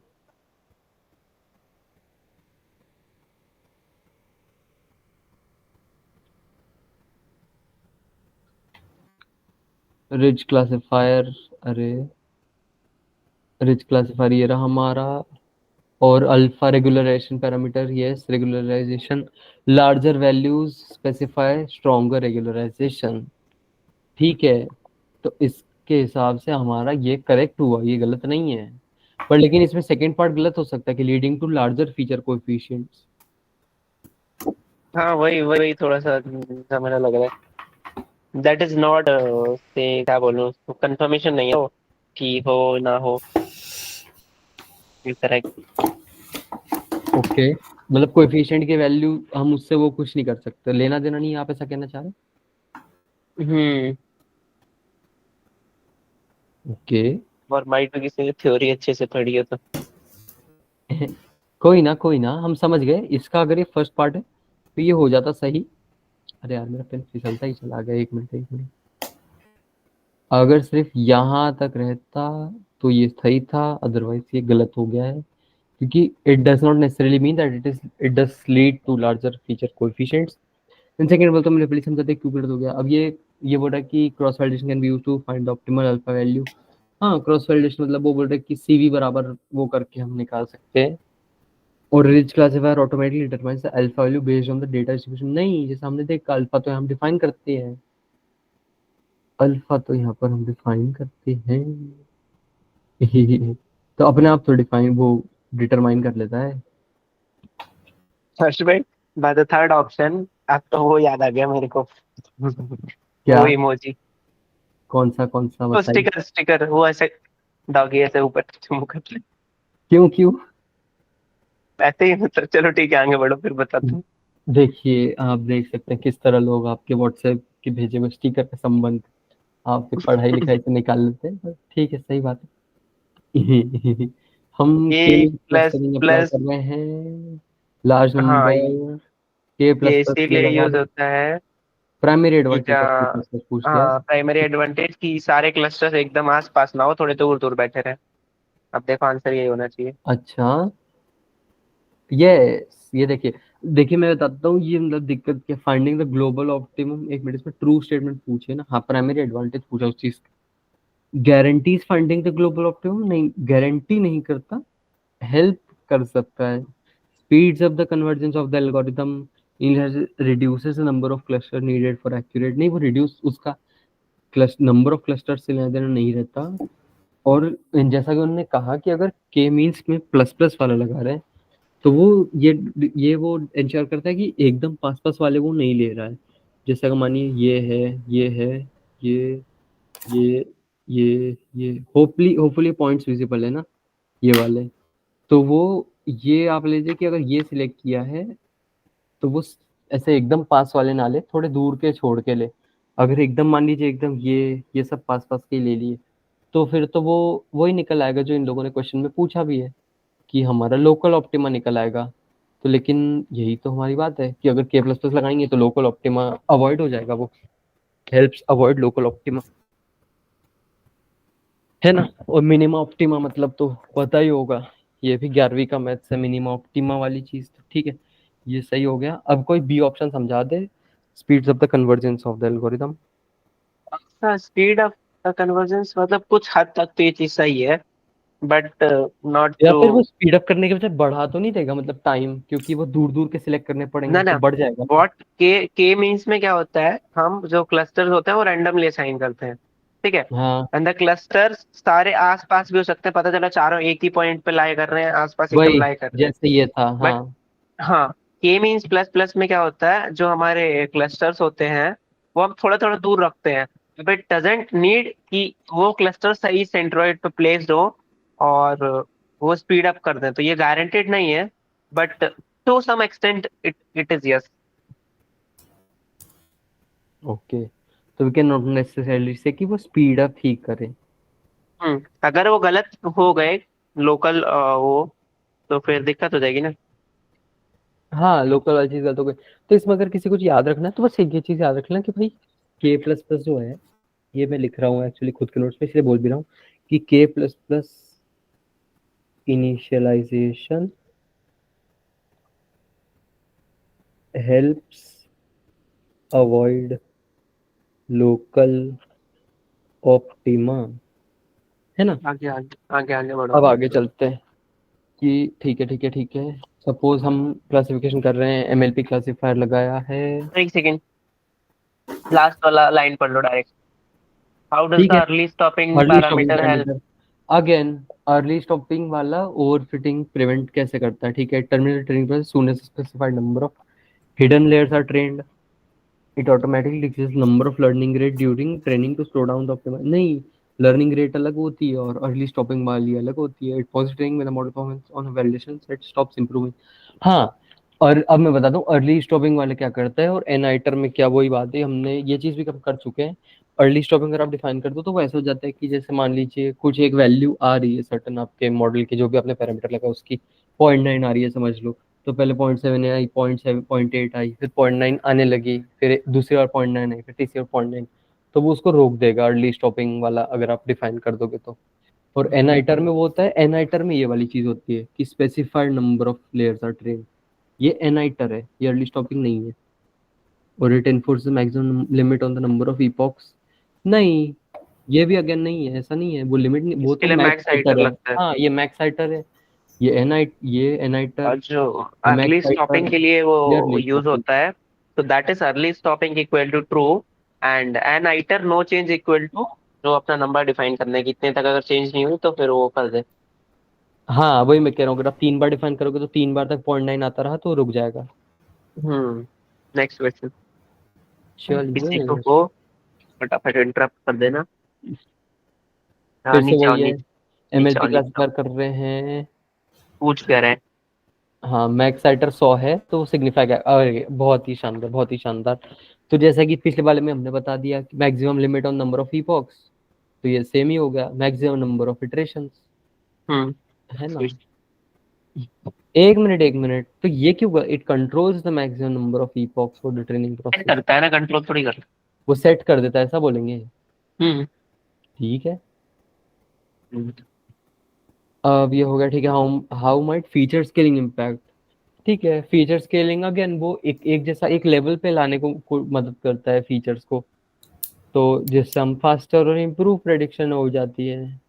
डिक्रीज तो होगी नहीं, क्योंकि फीचर स्केलिंग से हमारी मतलब भाई एक चीज याद रखना, स्केलिंग ऑलवेज हेल्प। स्केलिंग का ये रूल है कि हमेशा हेल्प करेगी, भले वो 0.1% हेल्प कर रही हो या कितनी भी कर रही हो, but scaling always help to converge faster and get the prediction correctly. But scaling जब भी करोगे वो अच्छा ही रहेगा, कभी खराब नहीं होगा हाँ, मॉडल के लिए। क्योंकि स्केलिंग हमारी प्री प्रोसेसिंग मेजर है, तो वो ये कि प्री प्रोसेसिंग लगा रहे हो तो आप कुछ अच्छा ही लगा रहे होगे। अब ये वो डब्ल्यू नॉट वाला फिर से सवाल आ गया, what will be the value, ठीक है। W2 बराबर 6/5 W1, और ईटा ये 0 दिया है, तो ये है x1 x2 कॉलम, ठीक है। W1 W2 एसोसिएट, और ये पूछ लिया, इसमें पूछा गया हमसे, अरे पूछा क्या है, अच्छा वो कोफिशिएंट, कोफिशिएंट हाँ कोएफिशिएंट, ये अच्छा 0 लिखो, इस y वाले में। इक्वल टू, लिखो y इक्वल टू हाँ सर, हाँ y equal to, W1 x1, अच्छा हाँ वही है, W1 x1 plus W2 x2। ना ना प्लस ओके, अरे एक मिनट, 6, हाँ तो हाँ W1 x1 plus plus 6/5 W1 6/5 W1 x2। W1 x2। हाँ अब, हाँ अभी देखो जो ऊपर इक्वेशन लिखी है ना, first line, for linear equation with equation this this this y equal to this, तो हमारा जो इंटरसेप्ट इक्वल टू 0 है, दैट्स व्हाई W नॉट हो जाएगा 0, which will make x not 0, तो वो उसका कोई सेंस बनेगा नहीं। एंड जो एप्सिलॉन है लास्ट वाला, वो यहाँ गिवन है कि 0 है, तो वो भी किसी का सेंस नहीं आएगा। एंड हमने जो इक्वेशन नई वाली बनाई है उसमें हमने कुछ नहीं किया, जस्ट W2 की वैल्यू प्लेस की है W2, हाँ W2 की वैल्यू इन द हमने टर्म्स प्लेस ऑफ कर दी W1। है। हाँ अभी अभी एक काम करो, जस्ट पुट इनको 0 वाले के लिए चाहिए ना, तो वही, जस्ट y की वैल्यू 0 रखो, और अच्छा y उसका नहीं आएगा, y की वैल्यू आप 1 रखो, 1 equal to 1 equal to, W1, वो कर दें 11/5 कैसे करोगे ये पॉसिबल W1, थोड़ी है। देख लो आप। अच्छा हाँ, सॉरी सॉरी, मैं नहीं तो 11/5 W1 और whole in bracket x1 plus x2, सही तो मैं लिख रहा था। ठीक है। नहीं एक मिनट, अरे नहीं नहीं नहीं, कहाँ ठीक कर रहे हो भाई। अच्छा हाँ x1 ठीक है। x2 अलग अलग है हाँ ना, तो ऐसे अच्छा, ही हाँ हाँ वही भाई, देखो मेरे मेरे W1 math, W1 into two, W1 into W1 two, into, अरे एक मिनट, हाँ W1 इंटू, W1 के बाद ब्रैकेट ओपन करो, हाँ 2 2 प्लस 6/5 प्लस 6/5 इंटू 2.4। इंटू, एक मिनट में फिर से ब्रैकेट लगाता, बट लेट इट बी। ना ना सही, लोवा, अरे नहीं नहीं, अच्छा हाँ ठीक है 2.4। ये आ गई, और ये ब्रैकेट आ गई। अरे यार भाई, एनोटेशन सीखने पड़ेंगे अगले टर्म तक, मैं होपफुली एनोटेशन सीख लूँ, फिर हम आराम से इसे चलाया एंड करेंगे। 6/5 इज 1.2, और उसका मल्टीप्लाई अगर 2.4 से करेंगे तो 2.88 आ जाएगा, टू, प्लस 2 करेंगे तो 4.88 आ जाएगा, ठीक है। फोर और पॉइंट एट 1 डिवाइडेड बाय 4.88 करेंगे तो इट इज 0.2049, क्योंकि W1 को हम उधर लेके जाएंगे, मतलब W1 का जो साथ में है उसको उधर लेके चले जाएंगे, तो W1 equal to 1 upon this is 2 four plus point whatever eight जो एट ब्रैकेट में लिखा है, हाँ 4.88, तो एक इसका मिनट, आंसर आएगा इधर लिखता हूँ, 0.2049। ये लो 1/4.8,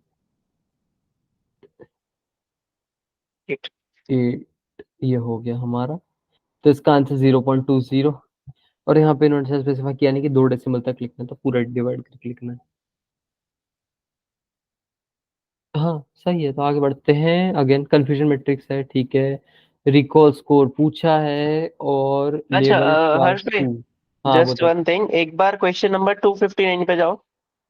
250 since Anupam sir is here, तो वो वाला, ये वाला जो डाउट था वो क्लियर कर देंगे। 259। 259, हाँ ये रहा पीसीए वाला, करेक्ट करेक्ट करेक्ट। हाँ, अनुपम सर इसमें जो नीचे स्क्रॉल कीजिए, हाँ ये वाला पॉइंट। थर्ड वाला जो पॉइंट है एक बार उसको करेक्ट कीजिए। ये क्या, इसमें अगर क्या होता तो ये पॉइंट सही होता। क्वेश्चन बताओ ना, क्वेश्चन क्या है?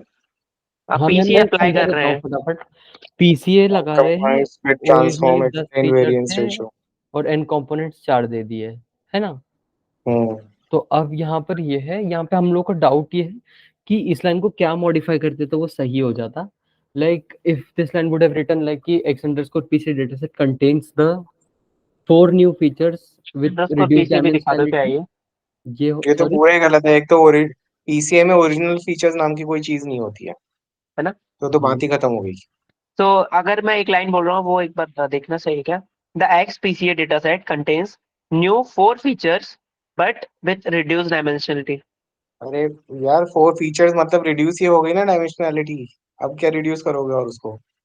When you are saying 4 features, it is already reduced from 10 to 4. Why do you have to say it is reducing? Okay okay You okay, can तो say ये the XPCA dataset contains reduced 4। dimensionality by reducing the original 10 features to 4 new features. ऐसे बोलो तो English ठीक है। Okay ठीक है You ठीक है understand ना? ठीक When you say it contains 4 new features, है। तो reduce तो हो ही गई ना dimensionality from 10 to 4. अब क्या, okay you don't have to say it. You don't have to say it. Or you can okay say it contains 4 new features instead of the original 10 features, thus reducing the dimensionality from 10 to 4. Okay okay, got it हाँ ठीक है? ठीक है। PCA में हाँ original कुछ भी नहीं होता। ठीक है। सही है, वो लीनियरली कंबाइन कर देता है जिससे डायमेंशनलिटी कम कर देता है। सही। और अब हमें आप कुछ भी नहीं रिकॉल करना, स्कोर पूछा है क्लास 2 रिकॉल के लिए। स्कोर का फॉर्मूला लगाना है खाली बैठ के। रिकॉल स्कोर का फॉर्मूला हमारे पास होता है टीपी अपॉन टीपी प्लस एफएन। ये टीपी, एक मिनट यहाँ पे बस फॉर्मूला लिख दो उसके बाद तो समझा ही देंगे। TP upon TP plus F N.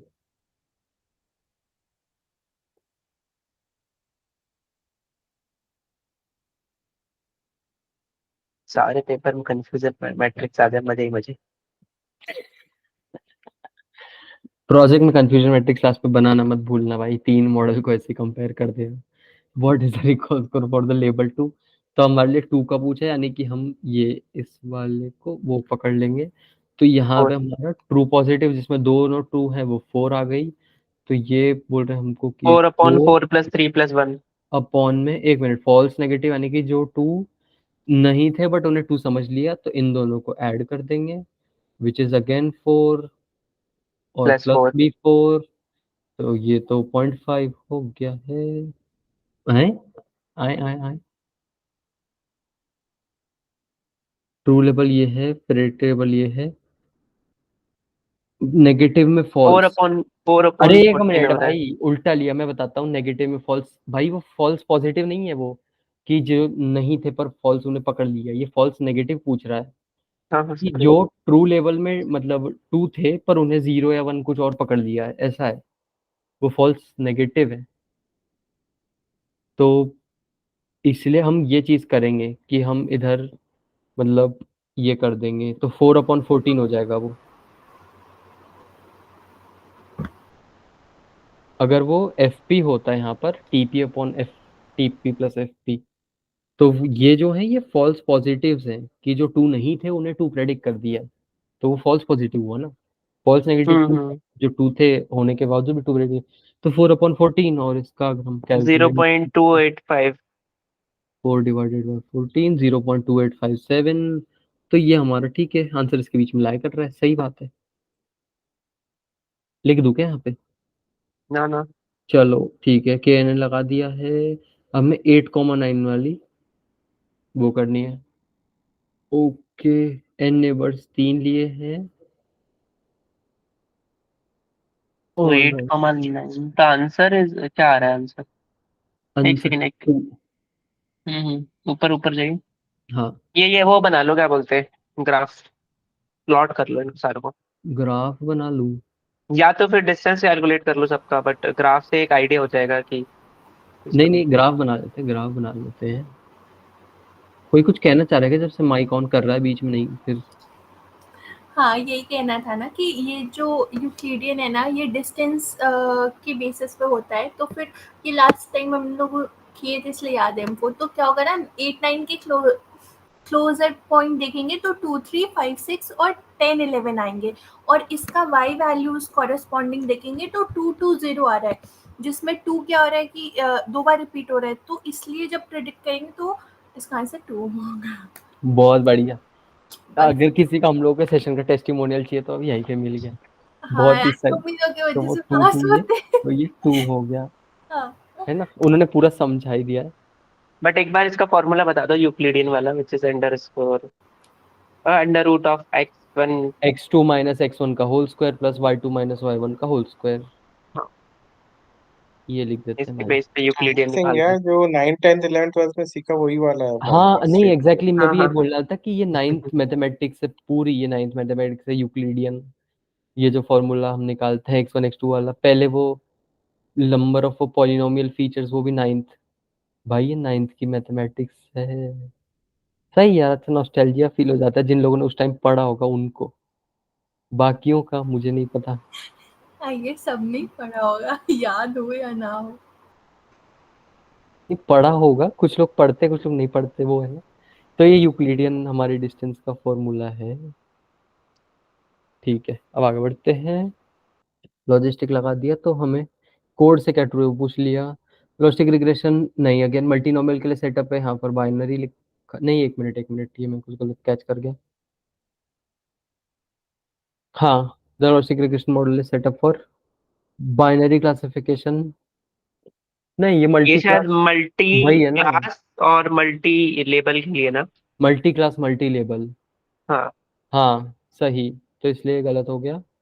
Then model does not use any regulation parameter, C is set, नहीं सी तो यहाँ पे पॉइंटेड सेट है और सी हमारा रेगुलेशन पैरामीटर होता है, तो ये स्टेटमेंट गलत आ गई। Model has been specifically set to multi class classification. हाँ ये देखिए, ये अगेन ये भी ये थ्योरी है, ये किसी को याद रखने की तरफ लेना, ये मतलब सॉफ्ट मैक्स और ये वाली, ये है भाई। अच्छा नहीं, ये तो कुछ अलग है। हाँ मतलब ये थ्योरी ही है, वो सॉफ्ट मैक्स वाली चीज। ये देखिए, लॉजिस्टिक में मल्टीनोमियल तो वो सॉफ्ट मैक्स रिग्रेशन होता है। ये एक थ्योरी ही है, वही मैं कह रहा था। लाइक लॉजिक, एक मिनट ये चीज लिख देता हूँ टेक्स्ट बॉक्स में। लॉजिस्टिक रिग्रेशन है तो वो मतलब, नहीं एक मिनट, इसे लिखेंगे कैसे कि लॉजिस्टिक में मल्टीनोमियल है तो that implies softmax regression. सही है। बस ये बोल बोल दो, that's enough I guess recording के लिए। सही है, तो भाई ये देख लो, लॉजिस्टिक में अगर मल्टीनोमियल करते हैं जो यहाँ पे कर रखा है, तो that implies softmax regression, है ना? ये चीज लिख लो भाई। तो ये इसलिए फिर ये थ्योरी क्वेश्चन, तो ये तो सही हो गया यहाँ पर। मॉडल विल इटरेट ओवर 1000 बार, तो इसका मतलब एनाइटर 1000 होना चाहिए, तो एनाइटर सॉरी मैक्स आइटर 1000 होना चाहिए क्योंकि ये मैक्सिमम है। तो ठीक है, मैक्स आइटर 1000। अब पार्शियल फिट वाले पे अगेन ये फिर वही थ्योरी आ गई भाई। पार्शियल फिट में देखिए, पार्शियल फिट में multi output multi level classifier है पार्शियल फिट वाले में, और इन्हीं क्लासिफिकेशन मेथड्स पे आप पार्शियल फिट इंप्लीमेंट कर सकते हैं। उसमें हमारे पास आता है चार आते हैं, multinomial NB, Bernoulli NB, SGD classifier और ये परसेप्ट्रॉन, और उसके अलावा एसजी रिग्रेशन में आते हैं एसजीडी रिग्रेसर, और क्लस्टरिंग में मिनी बैच के मीन्स। ये छह चीजों पे ही आप इम्प्लीमेंट कर सकते हो पार्शियल फिट। उसमें से हमें दो यहाँ दिए हुए हैं, तो ये सही थोड़ा होगी। स्लो बोलो ना, एक बार रिपीट करो, मेरे को लिखना है।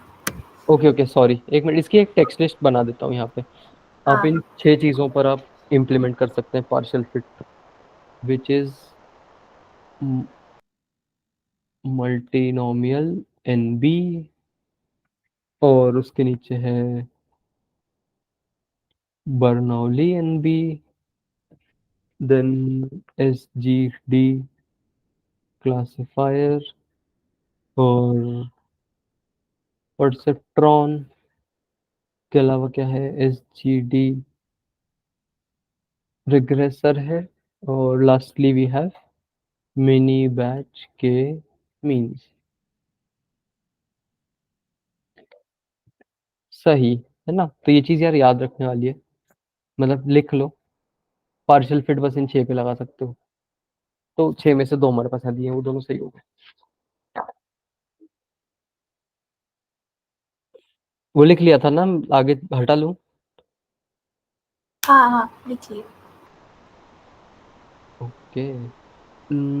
ठीक है, fill in the missing parameter value. ठीक है, हमें यहाँ पे कर्नल की वो, भाई ये तो वही की ऑर्डर में चल रहा है यार। अगेन हमारे पास, ये सच में बता रहा हूँ, ये रिपीटेड क्वेश्चन पता नहीं कहाँ से है, पर ये एज इट इज मेरे नोट्स में इसी ऑर्डर में चीजें लिखी हुई हैं। कर्नल की हमारे पास एसवीसी में ये वैल्यूज होती है: लीनियर, पॉली, आरबीएफ, सिग्मॉइड, अरे हाँ, सिग्मॉइड, और प्री कंप्यूटेड। मतलब प्री कंप्यूटेड कोई ही वो नहीं होता है, प्री कंप्यूटेड वैसे। ये है ना हर्ष, तुम तो एकदम कंप्यूटर की तरह, चैट जीपीटी की तरह आउटपुट दे रहे हो एकदम फटाफट। नहीं नहीं नहीं, ऐसी कोई बात नहीं है। तो यहाँ पे हम, अरे यार, तो यहाँ पे ये लिस्ट में से आप देख लीजिए, हमारे पास यहाँ पे पॉली है और सिगमॉइड है। होपफुली आपने भी नोट डाउन कर लिया होगा, तो आगे चलते हैं। then two distant trees are trained on the same data. okay, tree 1 tree 2, ये अच्छा। एक मतलब कभी जल्दी करना हो तो एक लास्ट में देख लिया करो डायरेक्ट क्या पूछा है। ये हाँ कभी नहीं, कभी मैं देखा मैं है। मैं लास्ट में ही जा रहा था भाई, कि कौन नहीं सा नहीं, वाला कभी tree 1 मतलब tree ऐसे 2 है। नॉर्मली बता रहा हूँ, कभी कभी सिर्फ पूरा क्वेश्चन पढ़ने के बाद पता चलता है it is asking about the parameter या फिर कुछ जनरल पूछ रहा है। गॉट इट, ये बढ़िया सी टिप निकल के आ रही भाई, इंटर्न के लिए टाइम बचाना हो किसी को तो, है ना? तो ट्री, ये पूछ रहे कि ट्री 1 ट्री 2 में से कौन सा ज्यादा ओवरफिट करेगा। ये चीज भी अगेन हमारे ये पास, मैक्स लीफ नोड जिसमें नन है। मैक्स लीफ फ्रॉम ज्यादा मतलब मॉडरेट होने चाहिए ना, ज्यादा होने चाहिए ना कम होने चाहिए। एक से अंडर फिट हो जाता है, एक से ओवर फिट हो जाता है, ऐसे ही होता है ना? बस, तो ये नन है तो नन मतलब कितनी भी हो सकती हैं। हाँ, तो मेरे ख्याल में ट्री 2 आंसर होना चाहिए, ये मेरा गेस है। हम्म, आई डोंट नो, अभी तक हमने आंसर देखा नहीं है, पर ट्री 2 ही आंसर है। देखिए क्यों बता रहा हूँ, ये मैक्स लीफ जैसे अगर कम करते हैं तो वो अंडर फिटिंग हो जाती है, ओवर फिटिंग पे वो जा नहीं सकता। अगर ये यहाँ पे 500 दे देते तो ये वाला अपन शायद डालते ओवर फिटिंग पर। नन दे रखा है तो वो उससे कोई लेना देना नहीं है, तो इसलिए फिर वैसा हो गया।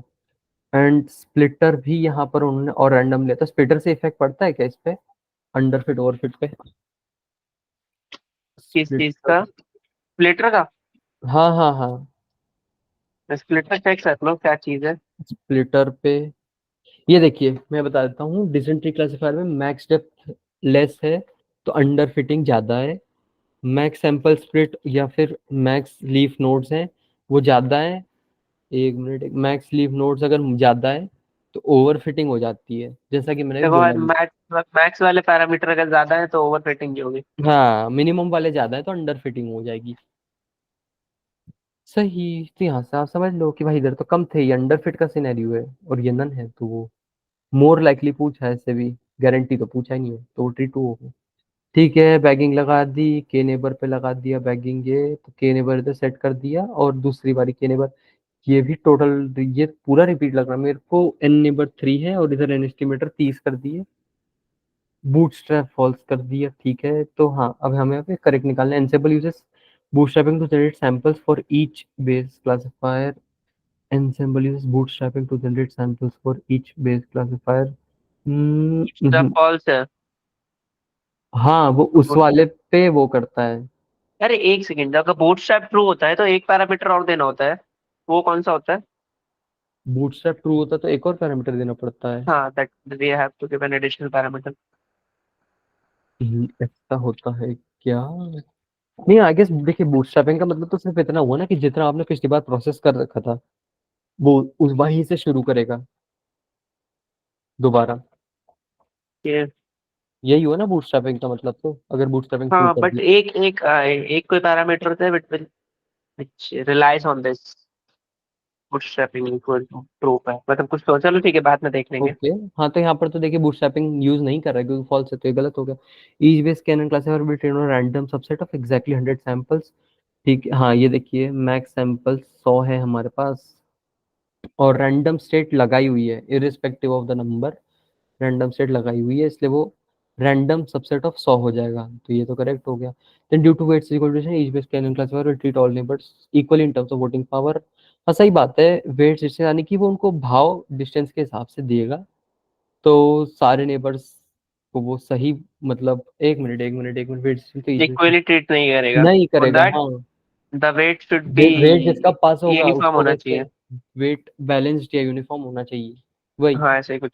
यहाँ पर अगर वेट डिस्टेंस दे रखा है तो जिसका पास पास में होगा उसको ज्यादा, और दूर होगा उसको कम कर देगा, है ना। जो उससे दूर रहेगा उसको भाव नहीं देगा। ensemble will consist of 3 base KNN classifier, 3 base KNN classifiers, 3 base KNN, ये क्या बोलना चाह रहा है। n neighbors 3 है उस, ये वैसा तो नहीं कहना रहा है। वो कंफ्यूज करने के लिए है बस, ये नेबर्स 3 है तो एक ऑप्शन बना दिया। सही, तो ये भी गलत हो गया। अब ठीक है, रैंडम फॉरेस्ट कर रहे हैं, बाइनरी क्लासिफिकेशन है, हम ओवरफिटिंग कम करनी है और एनहांसिंग द मॉडल्स जनरलाइजेशन। ठीक है, टू अनसीन डेटा, यानी कि ऐसा भी कि अगर हम दूसरे डेटा पे सेट पे लगाएं तो वो सही बैठे। और विच कॉम्बिनेशन, ठीक है, हम कौन सा पैरामीटर यूज करेंगे। ओके ओके ओके, तो यहाँ पे हमें वो बोल रहे हैं, पहली बात तो कि एन एस्टिमेटर को हाई वैल्यू पे लगा दो। नहीं, आई गेस वो उल्टा कह रहे हैं, अब हमें यहाँ पे उन्होंने बोला है कि रिड्यूसिंग ओवरफिटिंग करनी, तो अगर आप एन एस्टिमेटर ज्यादा रखते हैं तो ओवरफिट का सिनेरियो आ जाता है ना। बोलो क्या बोलो चीज, अनुज भाई क्या हुआ बोलो। क्या हुआ? एन एस्टिमेटर ज्यादा रखते हैं तो ओवरफिटिंग का सिनेरियो आ जाता है ना। एन एस्टिमेटर्स अगर ज्यादा है रैंडम फॉरेस्ट क्लासिफायर में ना। जी ये किसने सरकार। बोला? कहाँ लिखा है? What combination of parameters would be the most effective for achieving this goal, reducing overfitting. ये सो अगर एन एस्टिमेशन बढ़ते हैं तो ओवरफिटिंग कम होती है, ज्यादा नहीं होती। अच्छा कम होती है, तो देन हम्म इसका ये वाला पार्ट तो करेक्ट हो गया फिर। और मैक्स डेप्थ ये कह रहे हैं कि नन रख देनी चाहिए। मैक्स डेप्थ नन से ओवरफिटिंग हो जाएगी, तो इसको तो छोड़ ही दो। हम्म मैक्स डेप्थ नन से ओवर फिटिंग हो जाएगी। कैसे मैक्स डेप्थ नन है तो वो, ओके, तो ये हमारा गलत हो गया। देन क्राइटेरियन हमारा गिनी लगा रहे हैं, setting minimum sample split to 2 और मिनिमम सैंपल स्लीप टू 1।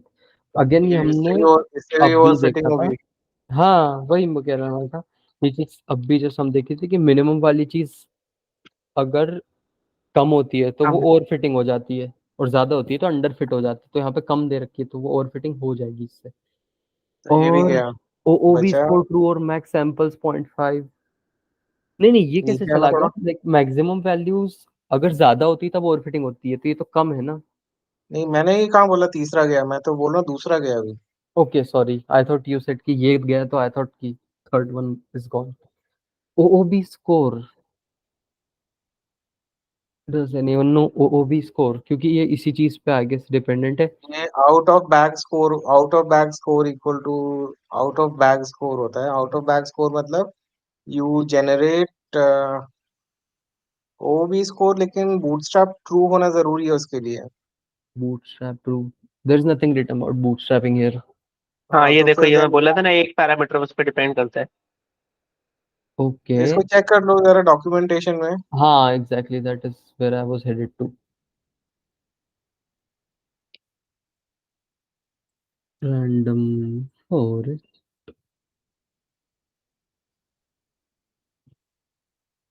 क्या हो गया जलज? रैंडम फॉरेस्ट का अगर हम देख रहे हैं तो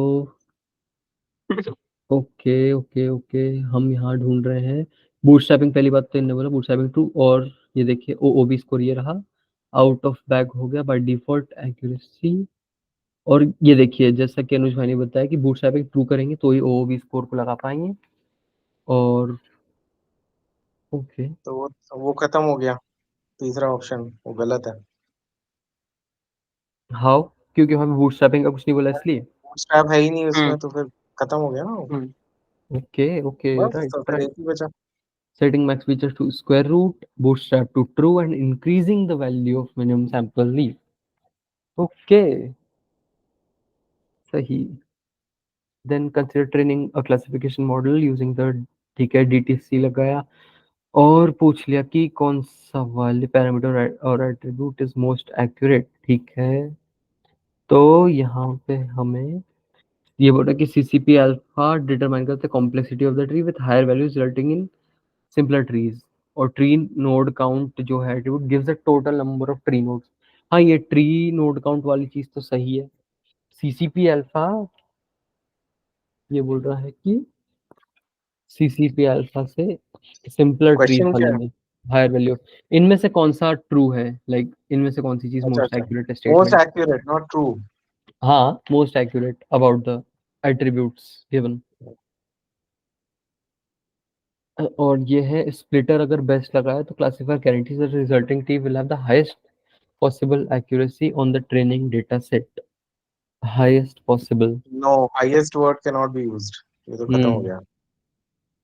Criterion entropy parameter means the distant tree will split nodes to maximize information gain, while the tree impurity attribute retrieves the impurity of the root node. ये भी गलत है. impurities for all nodes. हाँ, ओके. और class weight parameter set to balance, this tree will always have balanced classes in its ये leaf भी node. गलत है. इम्बैलेंस ट्री को ज्यादा फायदा होता है. Imbalance basically it gives more weight to the imbalanced data sets, okay. but cannot guarantee anything. Always नहीं हो सकता. और एक बार आप इसमें इसका फर्स्ट आप समझा सकते हैं, फर्स्ट ऑप्शन का CCP alpha parameter. CCP alpha क्या करता है कि कॉस्ट कॉम्प्लेक्सिटी प्रूनिंग करके एक ये पैरामीटर है. बेसिकली इट चेक्स कि ये जो तुम्हारे लीफ नोड्स हैं, what is the मैं exactly मुझे याद नहीं है since this is getting recorded, let me just say. But CCP alpha, what it basically does is it checks that the nodes, the leaves that are being added at the end, or the nodes at the lower end of the tree, are they really adding any value to the tree or not? And the value that is being added or not added is decided by CCP alpha.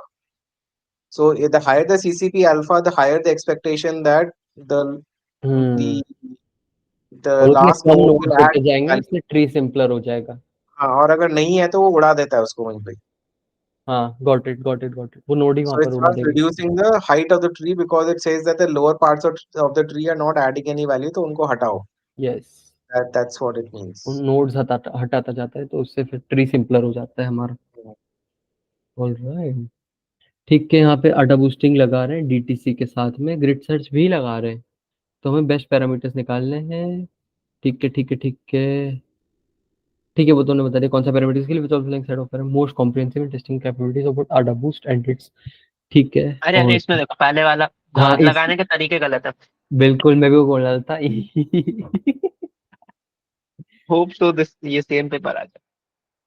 भाई ये अच्छा ये तो अच्छा, let the recording stop, उसके बाद कुछ याद दिलाना, मैं बताऊंगा. ये डबल अंडरस्कोर होना चाहिए. यस, ये यहाँ यहाँ पर डबल अंडरस्कोर होना चाहिए जहाँ आप पैरामीटर वो लगा रहे हैं तब.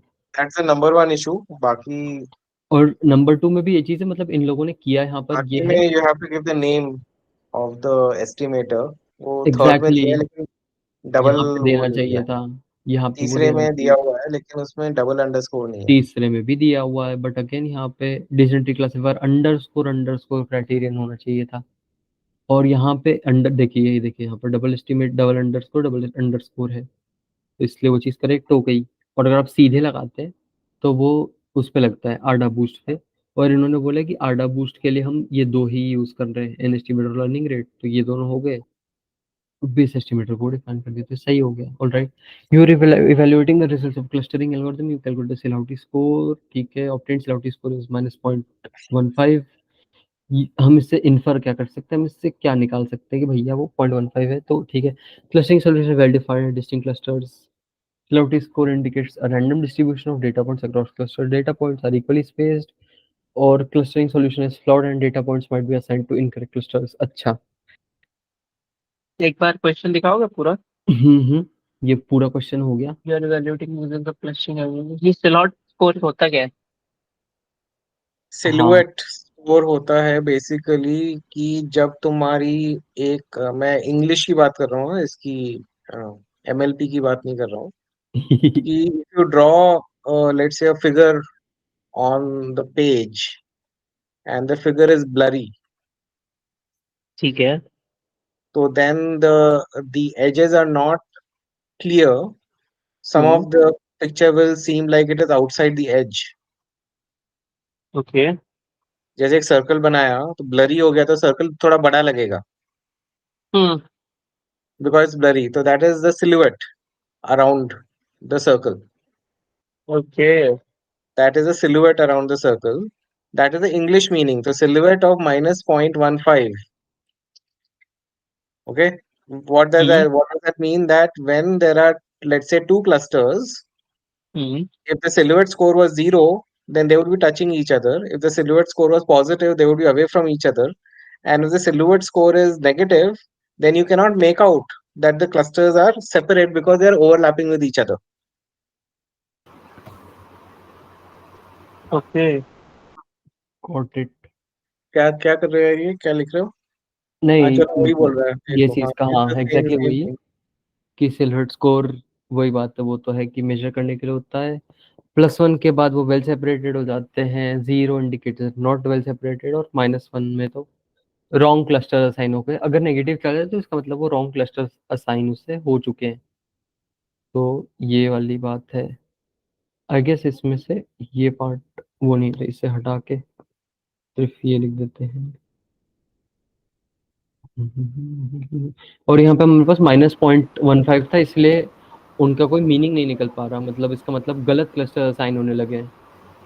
हाँ, और ये जो 0 पे है ना, उसमें एक और पॉइंट है, अभी हम देखें तो वो बोल रहा है कि क्लस्टर्स क्या हो रहे हैं ना, ओवरलैप हो रहे हैं, नॉट वेल सेपरेटेड की जगह अगर ओवरलैप भी लिखे तो मतलब 0 दिया हो तो वो आंसर भी सही होगा कि वो एक दूसरे पे ओवरलैप कर रहे हैं। ये जीरो पे ओवरलैप नहीं करते हैं, जीरो सिल्हूट स्कोर पे ओवरलैप नहीं होता है, they are touching each other not overlapping.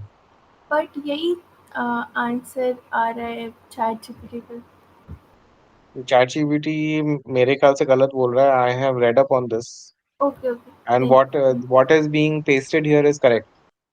So okay basically consider it as a score of the distance between two clusters. A positive score means clusters are separate, zero scores means their border is touching, and negative scores means they have started overlapping. Alright, got it. Okay. Positive means correctly classified also, no, sir? Say that again, Deepa. Positive means if the score is positive, then No, it that has means got that nothing to do with classification. These are clusters. So the discussion is not around classification. The discussion is whether the clusters are overlapping or not. So now Okay. here he is saying clustering solution is flawed. And the data points might be assigned, but actually silhouette score will only tell you whether they're overlapping or not.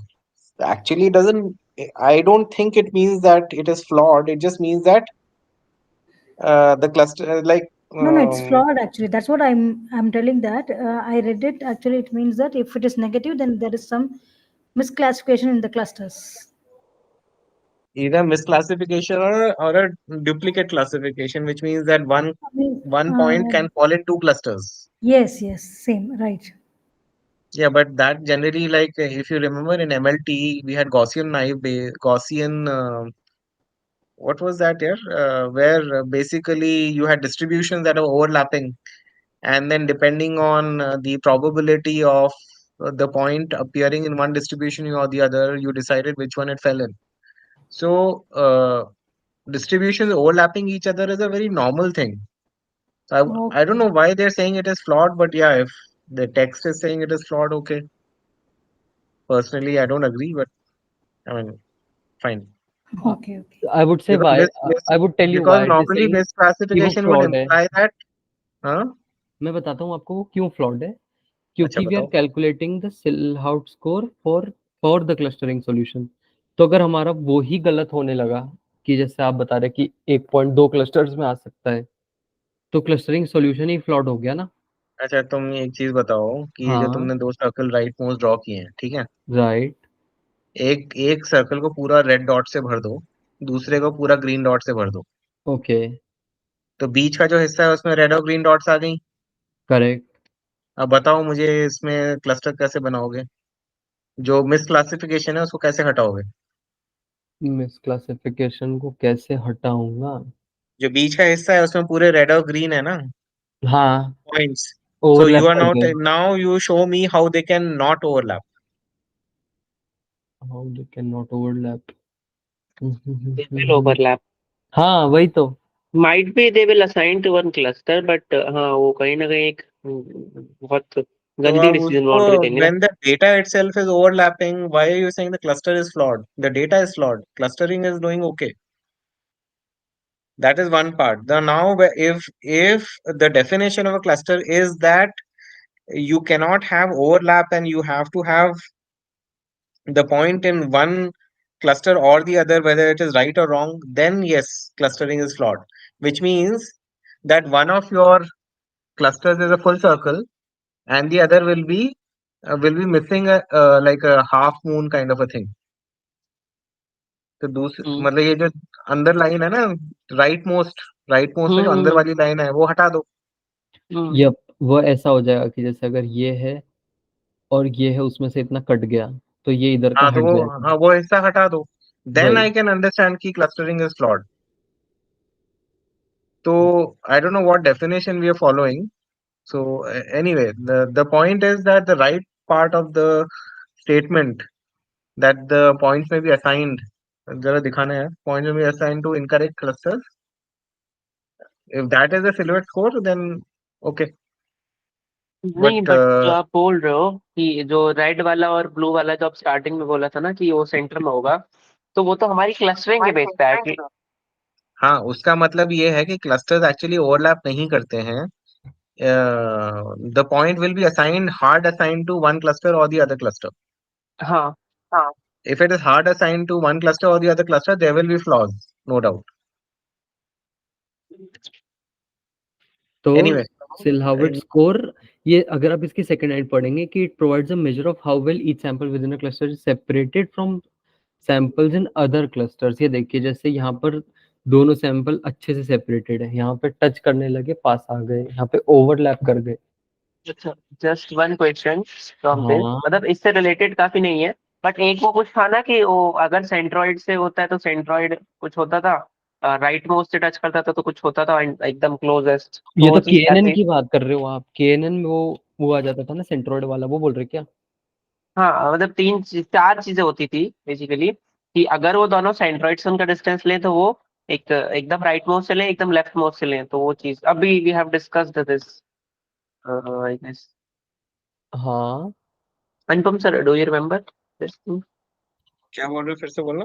वो जो था ना, एक वो centroid वाला होता था कि दोनों से क्लस्टर्स के सेंटर से डिस्टेंस कैलकुलेट करें एंड एकदम राइट माउस से करें और एकदम लेफ्ट माउस से करें, नहीं वो नहीं, चीज क्या व्हाट आर थी? यू, वो तो के मींस था ना, के लिंकेज, मींस। लिंकेज।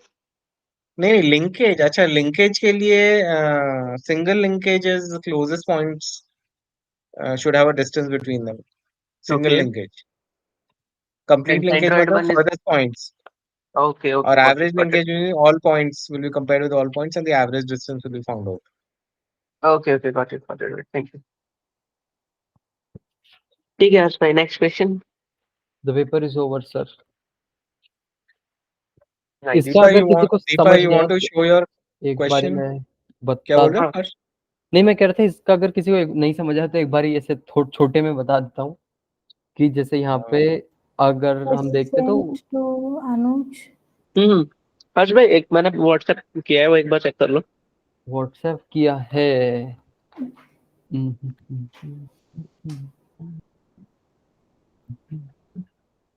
भाई टेली कर दो ना भाई।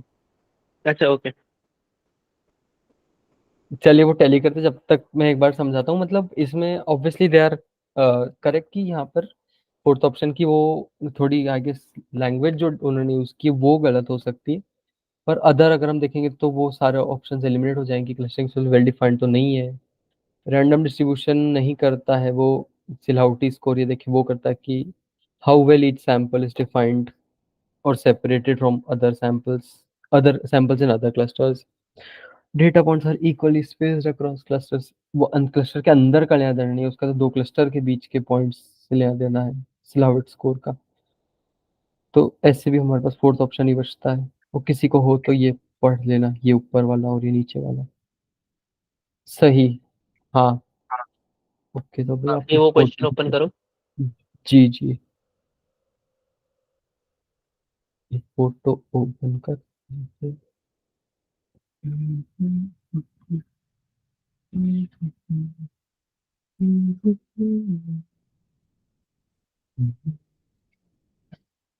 ऑल राइट, तो अब हम ये देखिए यहाँ पे ये क्या लगाया है, cluster hierarchy.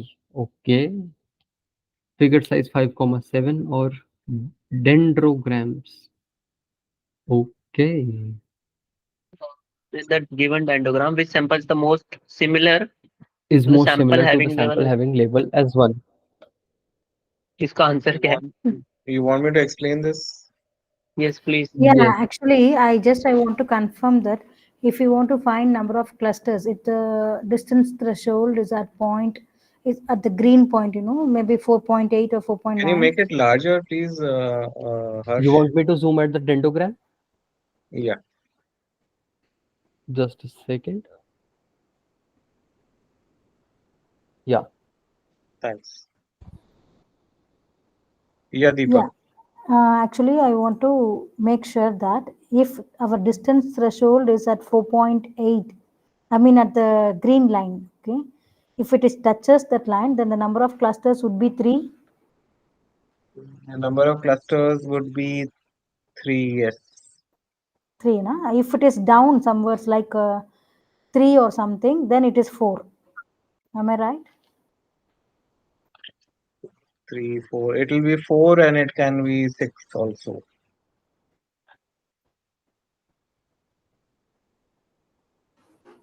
Depends on where the line is. So tell me, give me a value.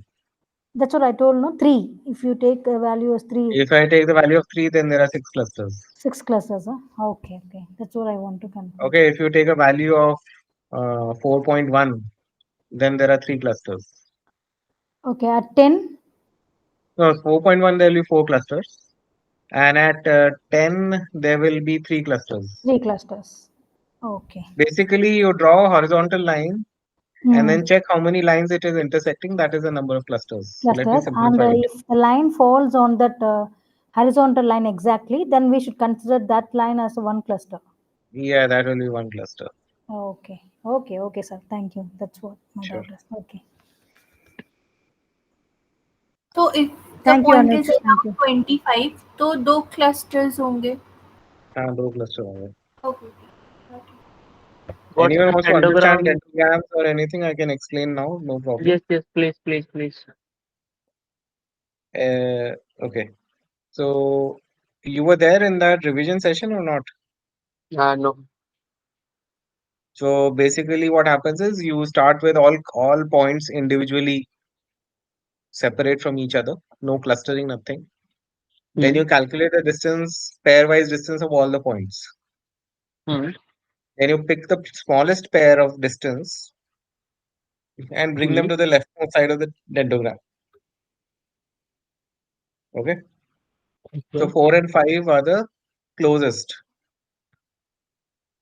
हाँ, 0 और 1 भी क्लोज है ना, लाइक सब में डिस्टेंस 0 उनके है ना. रुको तो सही है, समझ बता रहा हूँ.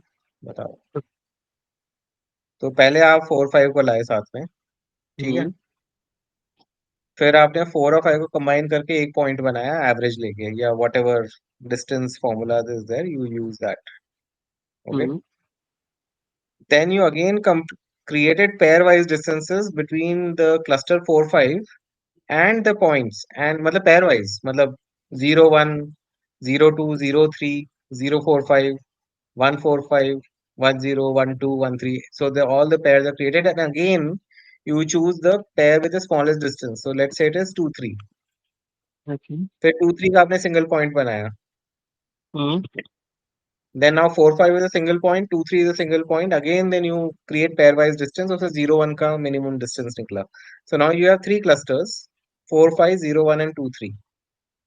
इनका आपने एवरेज लिया and then again you found the pairwise distance and you find 0 1 and 2 3 are closer to each other than 4 5। तो आपने एक और क्लस्टर उनका बना दिया। अब फिर 2 ही क्लस्टर बचे, एक 4 5 क्लस्टर बचा, एक 0 1 2 3 क्लस्टर बचा। तो ऑब्वियसली उनका एक क्लस्टर बनना ही है, तो उनका डिस्टेंस 30 निकल आया आपस में। How Okay, and we by the get way that this Y क्या वैल्यू? जो वाई वैल्यू आ रही है वो कैसे आ रही है? जो 5 10 15 ये वाली है, ये वैल्यू कैसे ये है ना, निकालना ये है? Height of this. Complete linkage single linkage वो वाली ये डिस्टेंस है। अच्छा, okay okay okay, got it. And where this dendrogram is used? In hierarchical clustering. अच्छा, okay okay okay, got it. Any other question on this? हाँ, just one question. Suppose if we have like यहाँ पे तो 6 points थे, 0 1 2 3 4 5। What if we have 7 points? You can have 20,000 points. I worked with 4 million points. It'll do the same thing. No, no, just the thing, the odd वो points. Odd की बोल रहे हैं बस। और से क्या होता है, वो एक पॉइंट साइड में अपना घूम रहा होगा अलग से। तो पहले एक 2 हो जाएगा, फिर बाद में एक उसके साथ आके जुड़ जाएगा सब। नहीं ये अनुज सॉरी हर्ष पॉइंट नंबर 7 बना दो राइट में, पॉइंट नंबर 6 राइट में बना दो। पॉइंट मान लीजिए, हाँ ये बन गया। अरे यार इसको जाके हाँ, ठीक ऊपर है, ऐड कर दो, ओके ओके, कहीं भी ऐड कर दो। That will depend on the point pair wise distance. हाँ गॉट इट। मान लीजिए ऊपर जाके इसी से ज्वाइन हो गया। हाँ, और या नहीं तो नीचे जाके ये 2 3 से ज्वाइन हो गया, नहीं तो 4 5 से ज्वाइन हो गया कहीं पे, who okay knows. Okay, got it yes got it, yes. Okay, got it. ठीक है। हाँ हाँ, उसका उससे मतलब नहीं है कितने हैं, वो आपस में वो होते जाएंगे। पेयर वाइज डिस्टेंस का भी कोई फॉर्मूला है या फिर ऐसे? You can use Euclidean Manhattan, अच्छा, and then there are complete linkage is a type. So complete linkage is a type of comparison, and Euclidean and a Manhattan is a way of calculating it. Okay So there are multiple parameters which you have to remember. Okay. Otherwise, nothing fancy. Basically, first you have to see the type of linkage. So you know the types of linkage that was covered in the session today. हाँ हाँ, वो complete आपने जो बोला हाँ, तो वो। एक बार आपने डिसाइड कर लिया कि भी मुझे सिंगल लिंकेज यूज करना है, which means the closest points in each pair will be compared to each other to decide the distance between the cluster. हाँ ठीक है, तो ये टाइप आपने डिसाइड कर लिया कि कैसे डिस्टेंस, कौन सा डिस्टेंस ढूंढना है, फिर उसको कैलकुलेट कैसे करना है वो आपने डिसाइड किया कि मैं यूक्लिडियन यूज करूंगा, मैनहट्टन यूज करूंगा, जो भी यूज करूंगा। Then what will happen is it will find out the closest points and find the Manhattan or Euclidean distance between them, and that will become your final metric. So there are multiple layers of decisions that you have to take before you can इसमें reach. तो answer very कर सकते हैं ना sir, जैसे मैंने हो सकता है हाँ कुछ हाँ, और। बिल्कुल वेरी कर सकता है। You can use different types of distances and different types of comparisons, and your answer will be totally different. Okay, और ये क्वेश्चन क्या बोल रहे, मतलब ये तो समझ आ गया, इस क्वेश्चन में क्या पूछ रहा है ये लोग? Most similar. ये पूछ रहा है कि which sample is closest to 1.